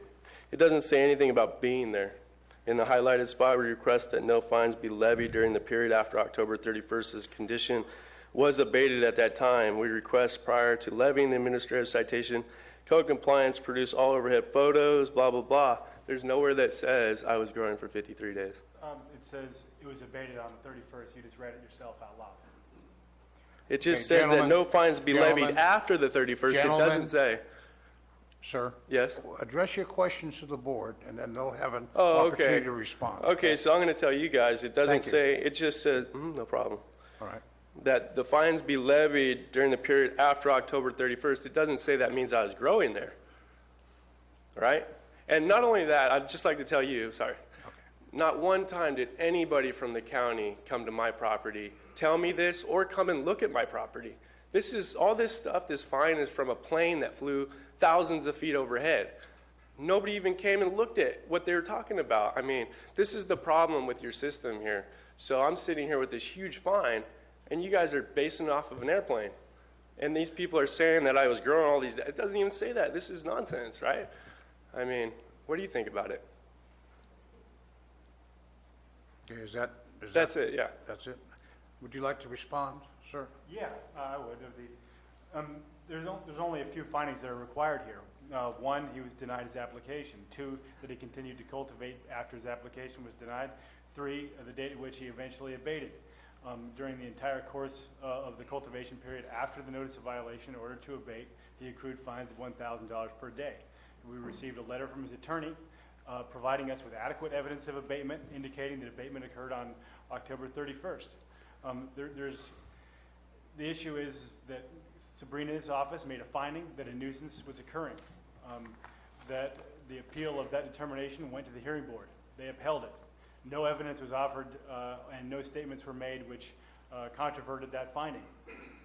And no evidence to date has been provided to controvert that finding. All we have before us is a letter indicating that abatement occurred on October 31st, which is actually 63 days after the notice of violation, but he was provided 10 days to come into compliance. And he provided adequate evidence only on, I believe it was November 8th, that he had abated on October 31st. Thank you, sir. This time we'll have any members of the public like to make a presentation. You'll be limited to 5 minutes per person. There'll be public comment.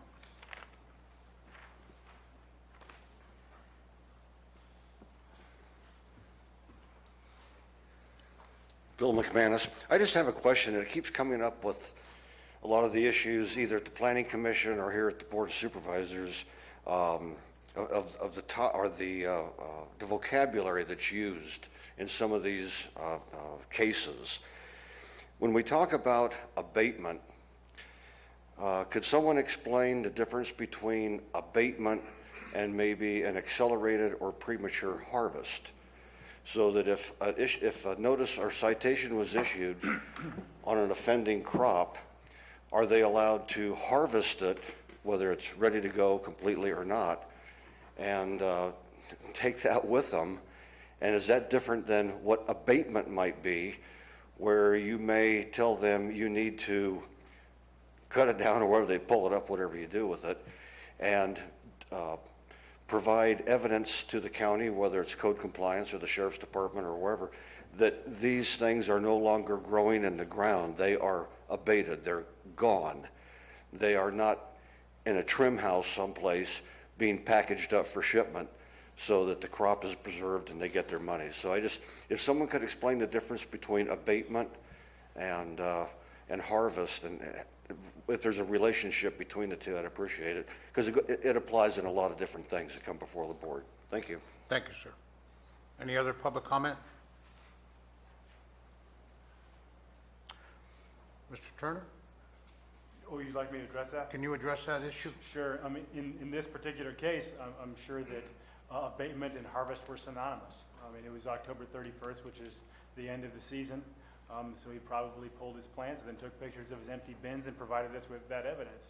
And as far as code compliance is concerned, regardless of why he cut those plants down, the nuisance no longer existed. Thank you. Any other public comment? Hello, my name is Lawrence Rangel, and to you guys, it doesn't make sense if nobody physically came out there and saw the plants themselves. How can they say that he did not pull them or not pull them prior to the dates, whatever you guys are saying? It doesn't, and then what he said, they could just show them pictures of empty bins. Well, if nobody physically saw anything, it's just hearsay, and he's being fined on hearsay. Unless I'm totally out of line, it just does not make sense if nobody physically came out to see what he's being fined for. That's all. Thank you, sir.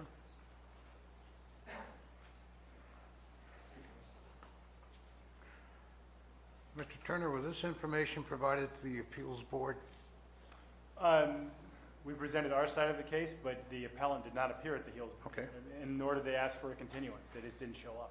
Okay. Thank you. Any further public comment? Seeing none? Hi.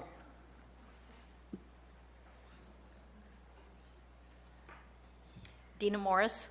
I support the planning department's position to enforce the fines. They have evidence from an attorney that said when the cultivation was terminated or abated, and he doesn't show up for the prior hearing. it's pretty obvious to me that he probably went ahead and harvested his crop. Thank you.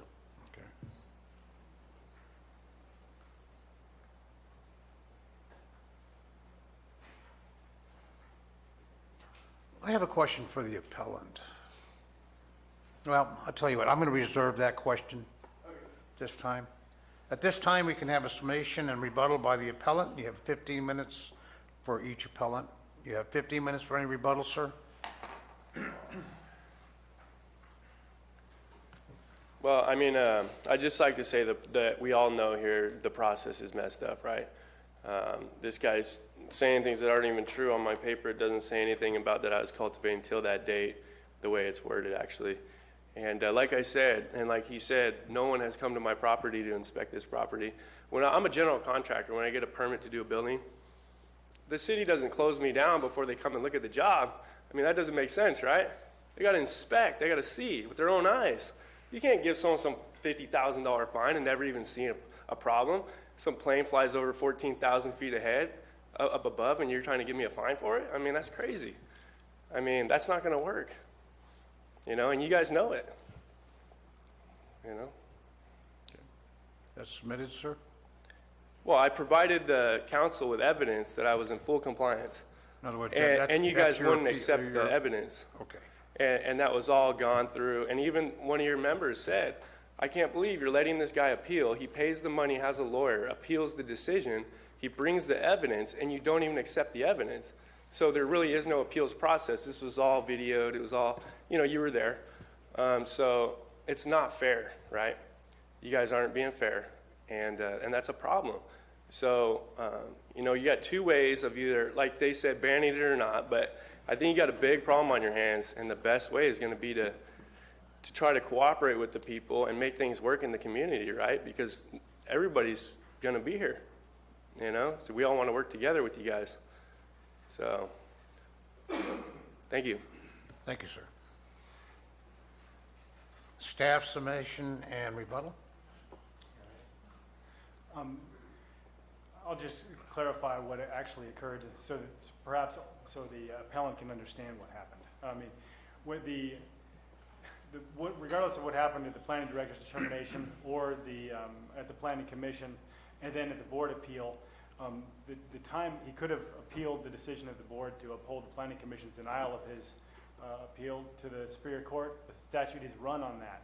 The only issue now before the board is whether or not he grew after the planning director denied his application.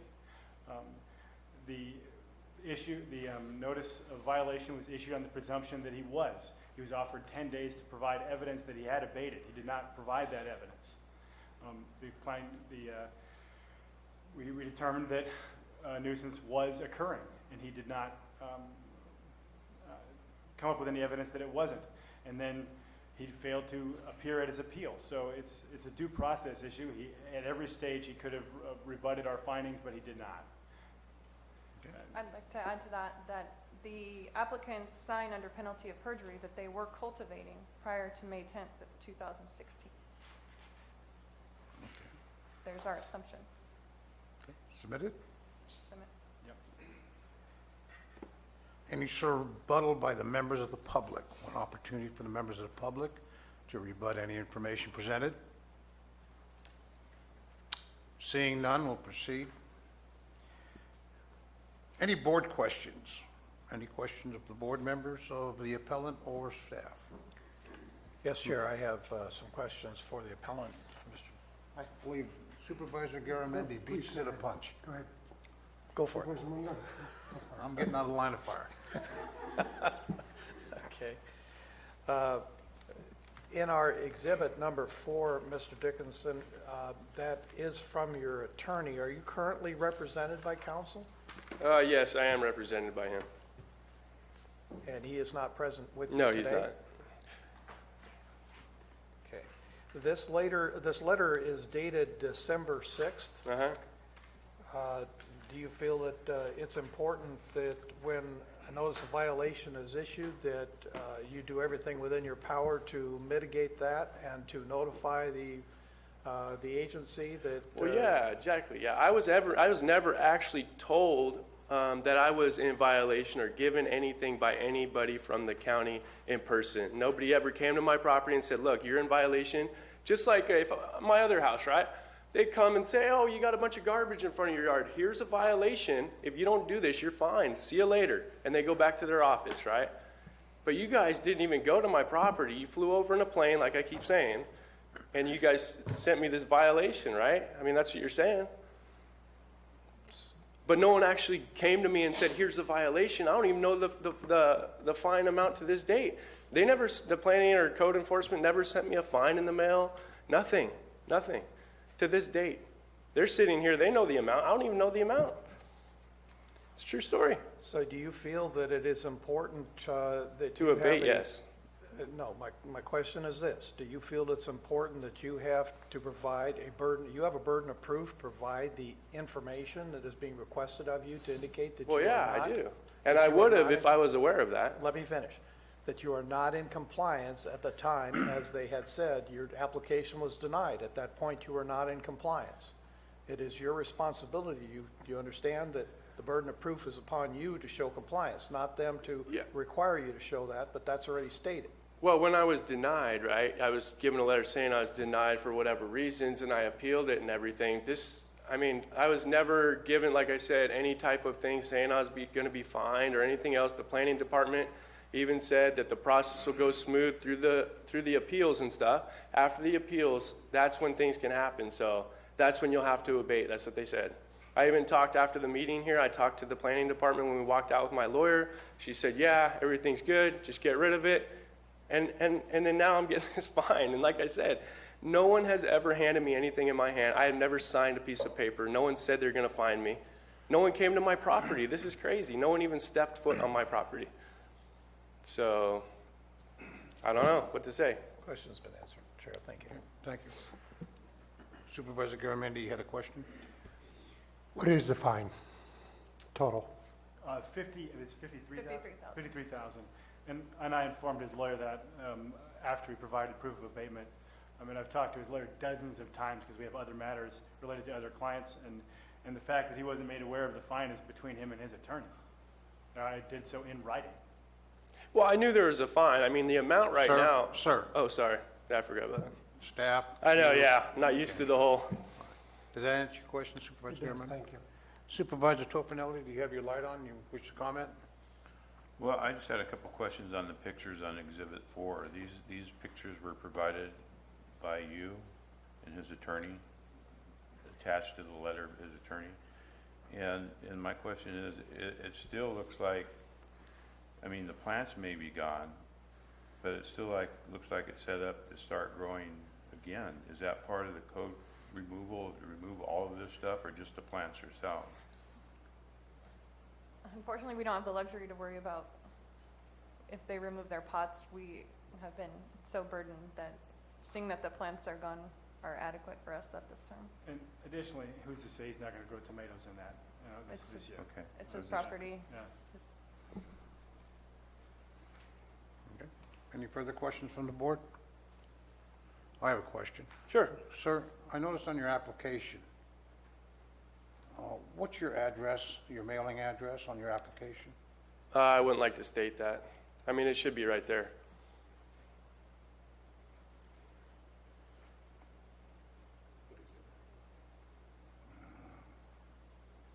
Give me a moment, please. Yeah, no problem. Does the address of 692 Marshall Avenue, Suite A ring a bell? No, not at all. I don't know what city that's in or where it is.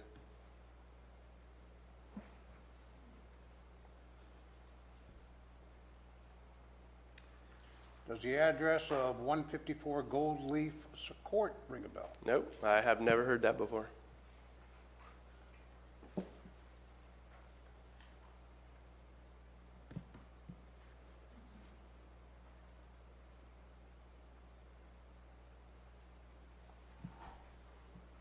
What address of record do you have for the appellant staff? 4207? I'm sorry, what? I'm sorry, for his mailing address or the site address? in Well, we'll question? have both. The mailing address first, please. 4207 Mirador Farms? That address? Yes, that's correct. All right. And is that your mailing address, sir? Yes, it is. Okay, what's the physical address of the property that we're I'm sorry, let me, discussing?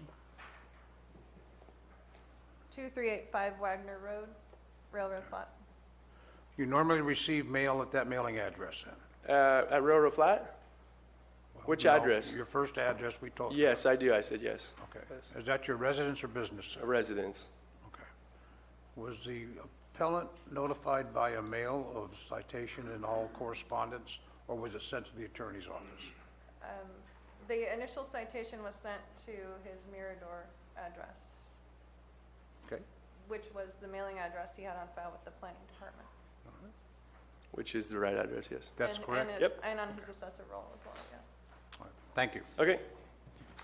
Any further questions from the board? We'll close the appeals hearing. At this time, the board will deliberate regarding, then we will seek a motion. Any deliberation by board members? Seeing none, I would entertain a motion to uphold the ruling of the Planning Commission in this appeal.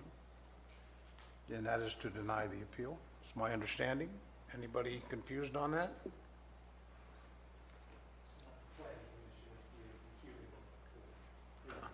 We get those confused at times. Do I hear a motion? I would so move. Moved by Supervisor Mills. Any second? Second. Second by Supervisor Garamendi. All in favor indicate by saying aye. Aye.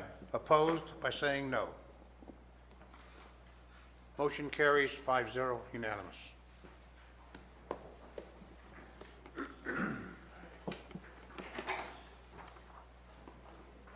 Madam Clerk?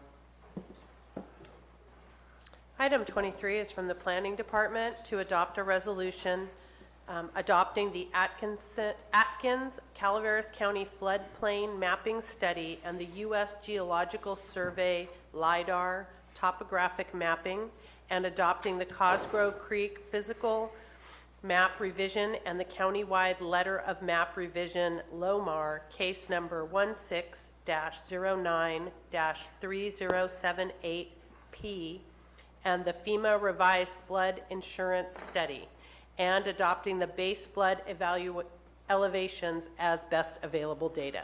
Before we start, Mr. Mauer, I'm going to request that everybody be conscious about speaking into their microphones because of possible hearing impediment. No problem, sir. We'll try to make it as loud as we can, okay? All right, thank you. The difficulty seems to be that the system doesn't have very much in the way of high frequencies. That's where my problem is. Okay. We'll try to accommodate you, sir. Good morning, Mr. Chair, members of the board. I understand there's a desire by some board members to have some additional public outreach on this. We are prepared to continue this. I would like to have it continue to a date certain so we don't have to re-notify. The cost of notification was fairly high because we notified every individual property owner affected by this. But if you have any questions, we're prepared to go through informational presentation today, but if you'd just like to have the whole thing continued and we can reach out and have some additional outreach to the public, we can do that. I'd like to have it continue to the next available meeting. We are on a timeline with FEMA to accomplish this consistent with the MOU that we entered into with them. This actually will push us past the date, but it's just by a week or so, and I don't think it's going to be that critical from FEMA's perspective. But this is something we've been working on for, well, at least since 2011, I believe, but it was really in earnest for the past about 2.5 years. It took quite an effort to get FEMA to even agree to make the changes. We finally convinced them to do that, and we would like to get this done is to the benefit of the majority of the population of the county. But at this point in time, we're prepared to continue this to the next regular meeting, if that's your desire. Yeah, thank you, Mr. Mauer. County Council, CAO Lutz. This is listed as an action item on the agenda. Can we even discuss this without taking action, or should it be best that we postpone this to the suggestion of Mr. Mauer to the next meeting? It would be best to postpone, because otherwise Do we need a poll of the board? Mike? Yes, it would, Okay. it would be best if you continued all discussion to the further continued item, because otherwise you risk the taxpayers saying that you've gone off Brown Act. I would agree with that. Seeing that, I would poll the board to continue this. Any objection to continue? Mr. Chair? I would ask that item 24 also Thank you. Yes. I be included. would think we can address that separately You will need for the a, same reasons. you'll need a motion and a second and a vote for each to table them Okay. separately. So we'll need a vote on both issues to table it. Well, Yes. actually, to postpone it, not Yeah. to table it. Are you postponing or are you continuing the matter? I think you wanted to continue. Is that, Mr. Mauer, is I that would correct? request it be continued to the next meeting, which would be the meeting of May 9th. Yeah. In consideration of Mr. Bray, who traveled all the way from the Bay Area to address the board today, it's your decision, but you may want to hear his testimony today. Every member is present, so it would allow for him to make his presentation in consideration of his travels all the way from the Bay Area Then to address the board today. If that's the case, I would just allow the gentleman to make his comments at public comment, which is continued at the end, because then it's completely severed from this. You understand? In other words, he's making his comments. During the public comment time that we're going to have after Yes. after the regular Yes. agenda. Yes, Yeah, yes. it so doesn't seem I quite don't- fair to Mr. Bray, because he had the opportunity the first time. And then we can continue after public comment.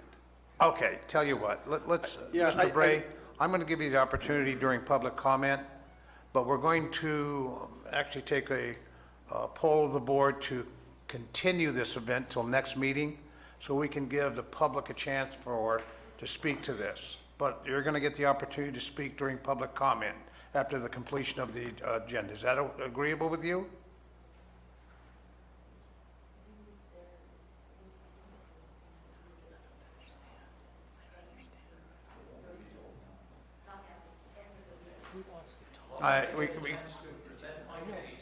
I understand. You'll have that opportunity, but with 3 minutes, and that's the problem. I think it should be more than 3 minutes. Well, That's my opinion.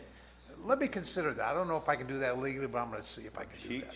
He can do 3 and she can do 3. That's 6. There's 6. Would that work? Anybody else want to volunteer? Okay, folks. We're going to take a brief moment here. Mike? We had a sidebar. Okay. If the gentleman is allowed to speak now, then his testimony would come in, and then you would make the motion to continue. Okay? That's our compromise. That way, his testimony gets in, you then continue the item, you go to the next item, you continue that one. Okay. Easiest way to do it. That would be a very good way to handle that. Mr. Bray, you're going to get the opportunity right now to speak. Okay.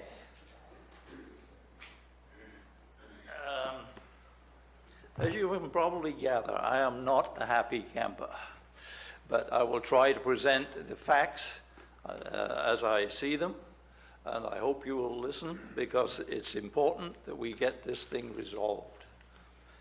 As far as this Loma resolution is concerned, the agenda item is, number 1, is misleading. It calls for, it references a county-wide letter of map revision. There is no county-wide letter of map revision. 6 parcels in the high country have been excluded. The proposal to adopt resolution item 23 should include reference to plans to resolve inaccurate FEMA flood maps in panel number 06009 C0175E, which includes Tamarack. The report, which I have here, which I can give you now, or I can hold until the public comments meeting, whichever you prefer, details what is going on at Tamarack as far as the flood maps and floodplains or whatever documentation there has been on that area. Would you prefer to have it now or later? No. No. Mr. Bray, if you'd like to present it now, I'll give you that option, because after hearing your testimony, the board will vote whether or not to continue this. And then at that time, you can present it if its continued vote is favorable.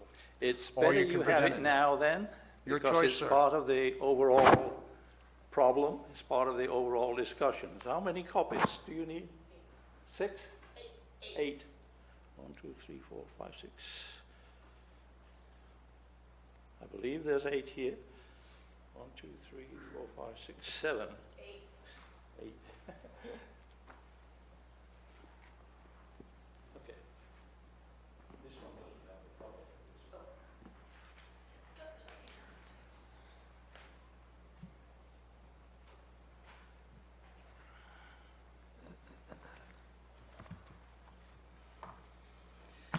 Okay, let me focus back on the item 23. As I said, the agenda item is misleading because of the reference to county-wide. And the proposal to adopt resolution 23 should include reference to plans to resolve this Tamarack problem. And you've got the report now. So that should make it easier for a LOMA to be filed, L-O-M-R, not L-O-M-A. There's some confusion there. And note that only the county can file a letter of map revision. Individual property owners cannot do that. As that panel number indicates, which includes the Tamarack area. 30 seconds. 30 seconds. Oh, You have come on. 30 seconds left. No, this is crazy. Neither the Atkins nor LiDAR information is available. You would see in my report that there are plenty of other sources of information which are available, and they should be used in support of maybe a new LOMA for the Tamarack area, independently of the so-called county-wide LOMA. There's a term in the LOMA which talks about best available data. Mr. Bray, your time has expired, your 3 minutes. Can I continue this in the You will have 3 minutes in the public comments. comment at the end of our agenda. But keep in mind that you'll have an opportunity also if the vote of the board is favorable to continue this issue. Okay? In a future meeting, is that correct? I'm sorry, what? That would be in a future meeting. It'll be in a future meeting as It'll be soon a as we can future schedule meeting? it. Okay.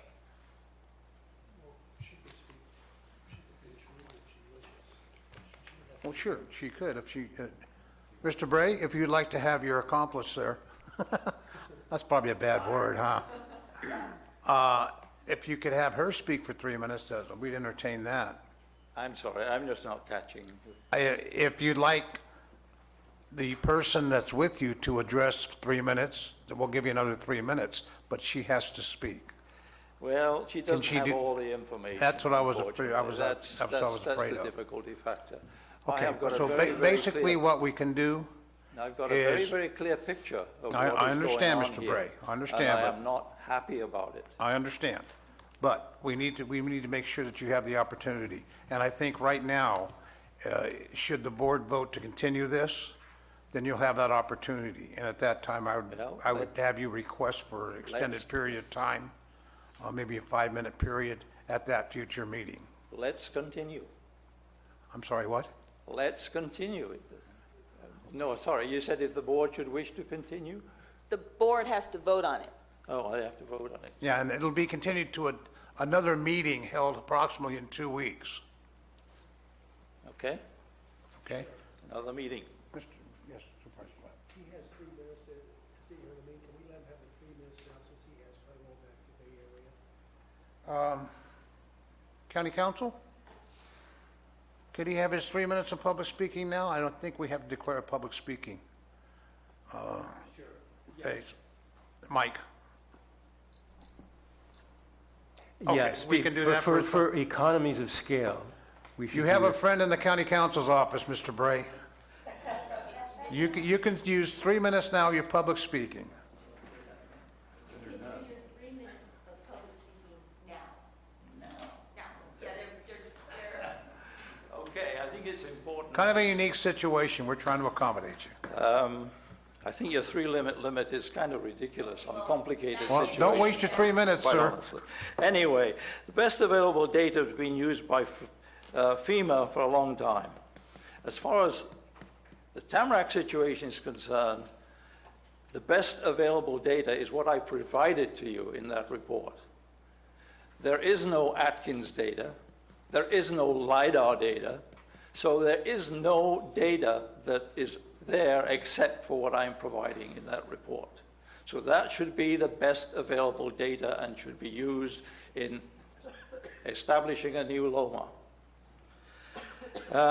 There's one other thing. I don't know if you remember the previous memorandum of understanding, but it's in there. There was a statement that said FEMA is in the process of evaluating the data for Mr. Derek Bray's property to understand different potential map change options. What are the results of that? I have heard nothing regarding that. The only other thing I'm going to say is that unless this LOMA situation, LOMR, map precision, is taken into consideration seriously by the county, then it's going to have significant impact on Tamarack properties in terms of revenue for the county. And that means real estate taxes, transient occupancy taxes, and are attracting visitors to this county. The future of Tamarack depends on having clear maps about the flood situation. Thank you. Thank you, Mr. Bray.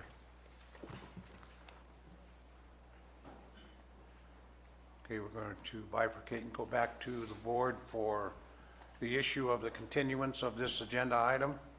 And we'd like to incorporate item number 23.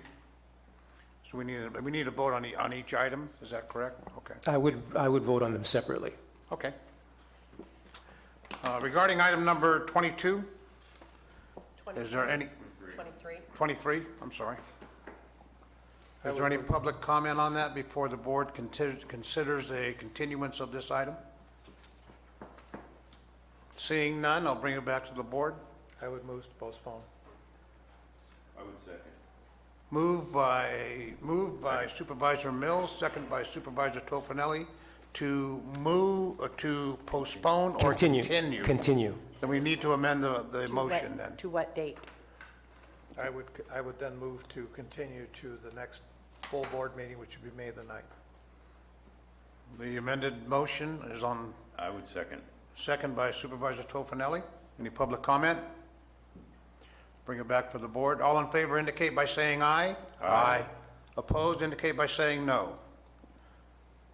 Motion carries 5-0, unanimous to continue to the May 9th. May 9th, Mr. Bray, okay? And we'll try to accommodate you then. Thank you for coming all the way from the Bay Area. Now, we'll move, I'm sorry, Madam Clerk. Item 24 is from Planning to introduce and waive the first reading of an ordinance amending 2 sections of Chapter 15.6 Flood Damage Prevention of the Calaveras County Code to adopt base flood elevations determined from the Atkins study and to remove references to the Community Development Agency and Director of Community Development, replacing with references to the Planning Department and Planning Director as the FEMA Floodplain Administrator, Authorize staff to publish a summary of the ordinance before the second reading as required by law. Mr. Mauer. Since these two items are linked, we recommend that this be continued also. Okay. Any public comment?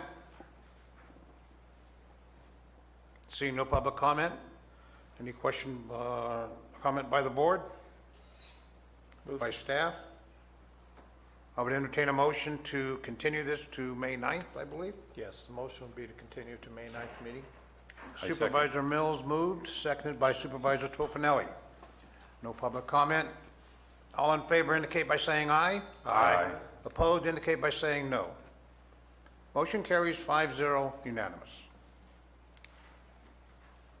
Madam Clerk.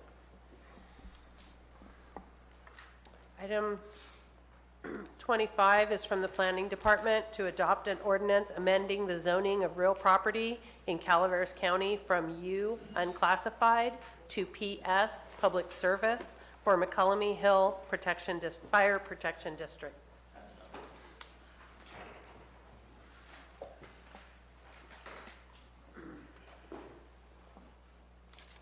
We're going to take a minute or two to get your presentation up and running. Please turn your mic on, Scott. There you go. It'll just take me 2 seconds here.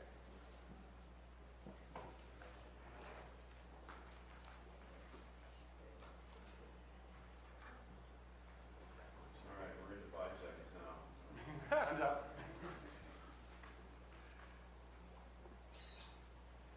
There's the projector warming up here. Oh. Okay. So I have a single presentation for both this item and the next item. Is that all right? Things out there. They're connected. McCullum Hill Fire Protection District has determined that residents of the county will be better served if a new fire station is constructed in Paloma, and have proposed to construct a fire station with associated improvements on the parcel we will be discussing. Fire protection facilities are only allowed in the public service zone and with a conditional use permit.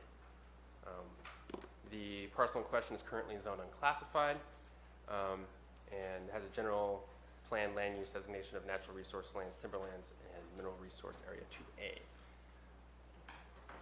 So in order for this fire station to be constructed, a zoning amendment needs to occur, and after that has been approved, then the conditional use permit is to be approved as well. The location of the fire station is 6219 Main Street in Paloma, highlighted there in red. Here's the aerial view of the parcel.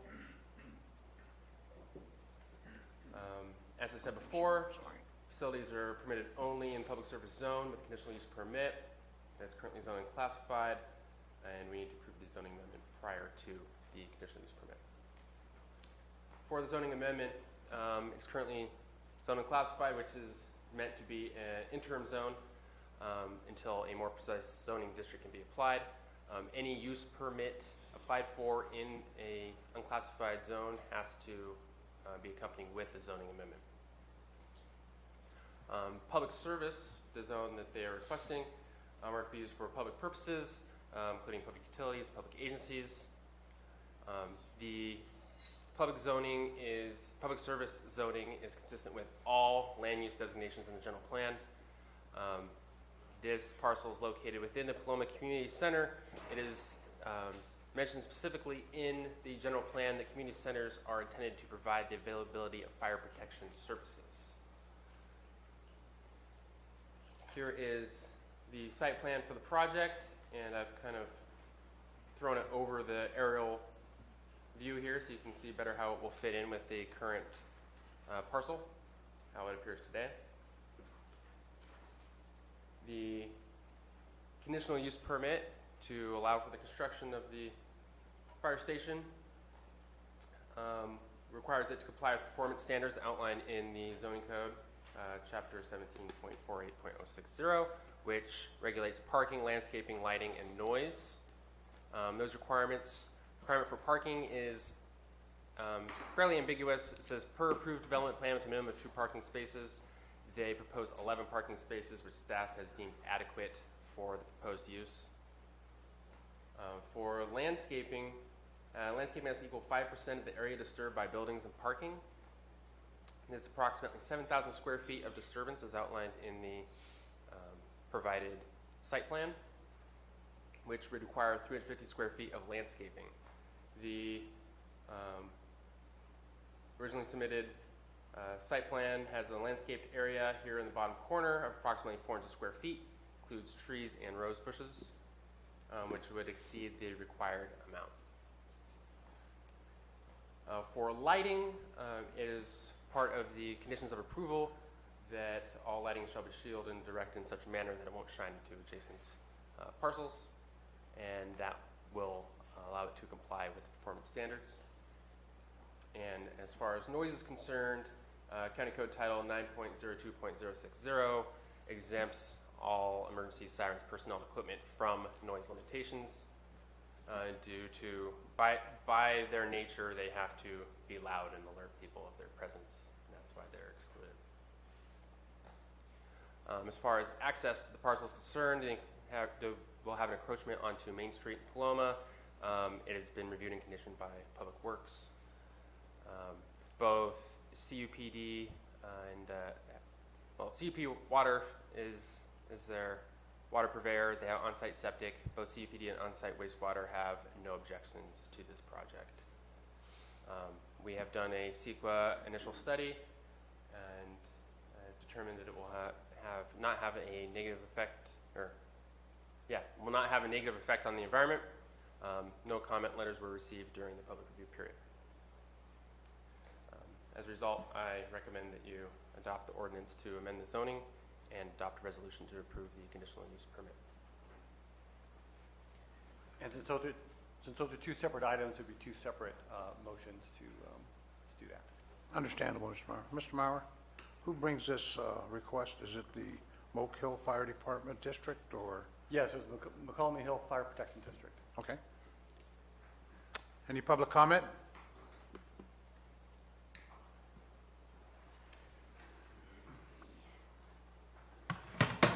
Good morning, Chair, honorable board members.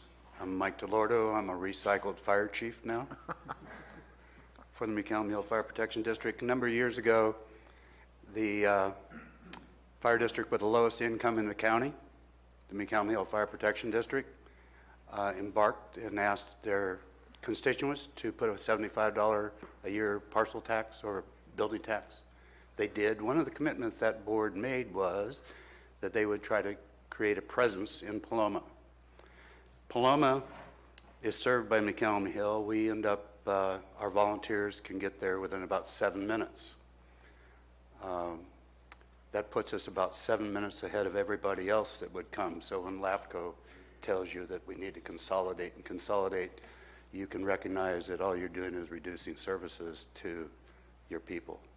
But we're hopeful by putting a station there that we'll be able to get some local people, which will improve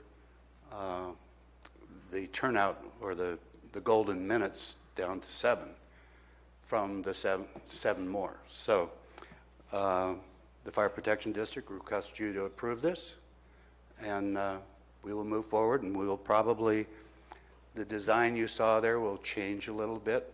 It was kind of quickly drawn, but it should be a very nice station. It should end up being a very good service area or a service for the people of Paloma to use as a community center occasionally also. Thank you. Thank you, sir. Any further public comment?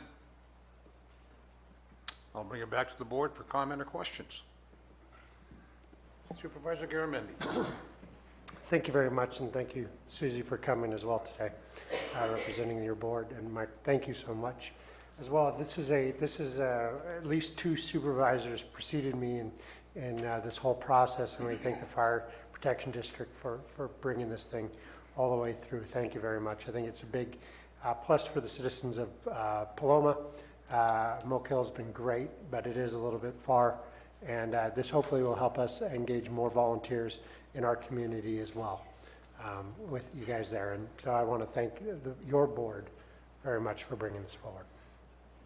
and the service of your firefighters. Thank you. Supervisor Garamendi? Any further comment by the board?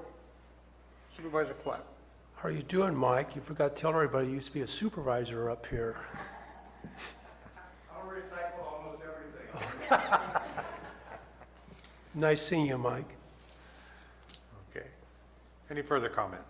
Any further comment by staff? Public comment? We've already had that. I'll bring it back and entertain a motion for item number 25.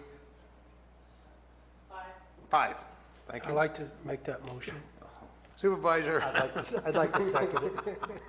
Had to beat you on Supervisor that Clapp one. moved, seconded by Supervisor Garamendi. No further public comment. All in favor indicate by saying aye. Aye. Opposed indicate by saying no. Motion carries 5-0 unanimous. Madam Clerk? Item 26 is from the Planning Department to adopt a resolution approving the conditional use permit 2016-017 for McCullum Hill Fire Protection District. Any further comment, Mr. Mauer or staff? No, we have no. I'm sorry, sir, I don't This know who you are. This is Scott Spiro, my new. Oh, Scott, how are you? I've seen your name, thank you. I'm sorry, go ahead, sir. We have no further comment. We presented this item with the previous one. Okay. Recommend approval. Any questions by the board? Public comment? Any public comment on this issue? Having heard none, I'll bring it back to the board and entertain a motion. So moved. Moved by Supervisor Garamendi. Second. Second by Supervisor Clapp. All in favor indicate by saying aye. Aye. All opposed indicate by saying no. Hearing no nos, this motion carries unanimously, 5-0. Madam Clerk, before we proceed, yeah, and don't forget, we get an invite for the first Firehouse Chili gathering. Take care. Is there parties present for the next item, item 27, the public hearing? Okay. Madam Clerk, staff, I would indicate, is this going to take more than 40 minutes, 50 minutes? I'm debating whether or not to take a lunch break. You know, Chair, we're experiencing some difficulty with our projection of the overhead on the video. So if we did take the lunch break now, that would give IT staff time to address that issue. Excellent. Then we'll take a break. We'll return at 1 o'clock. Thank you.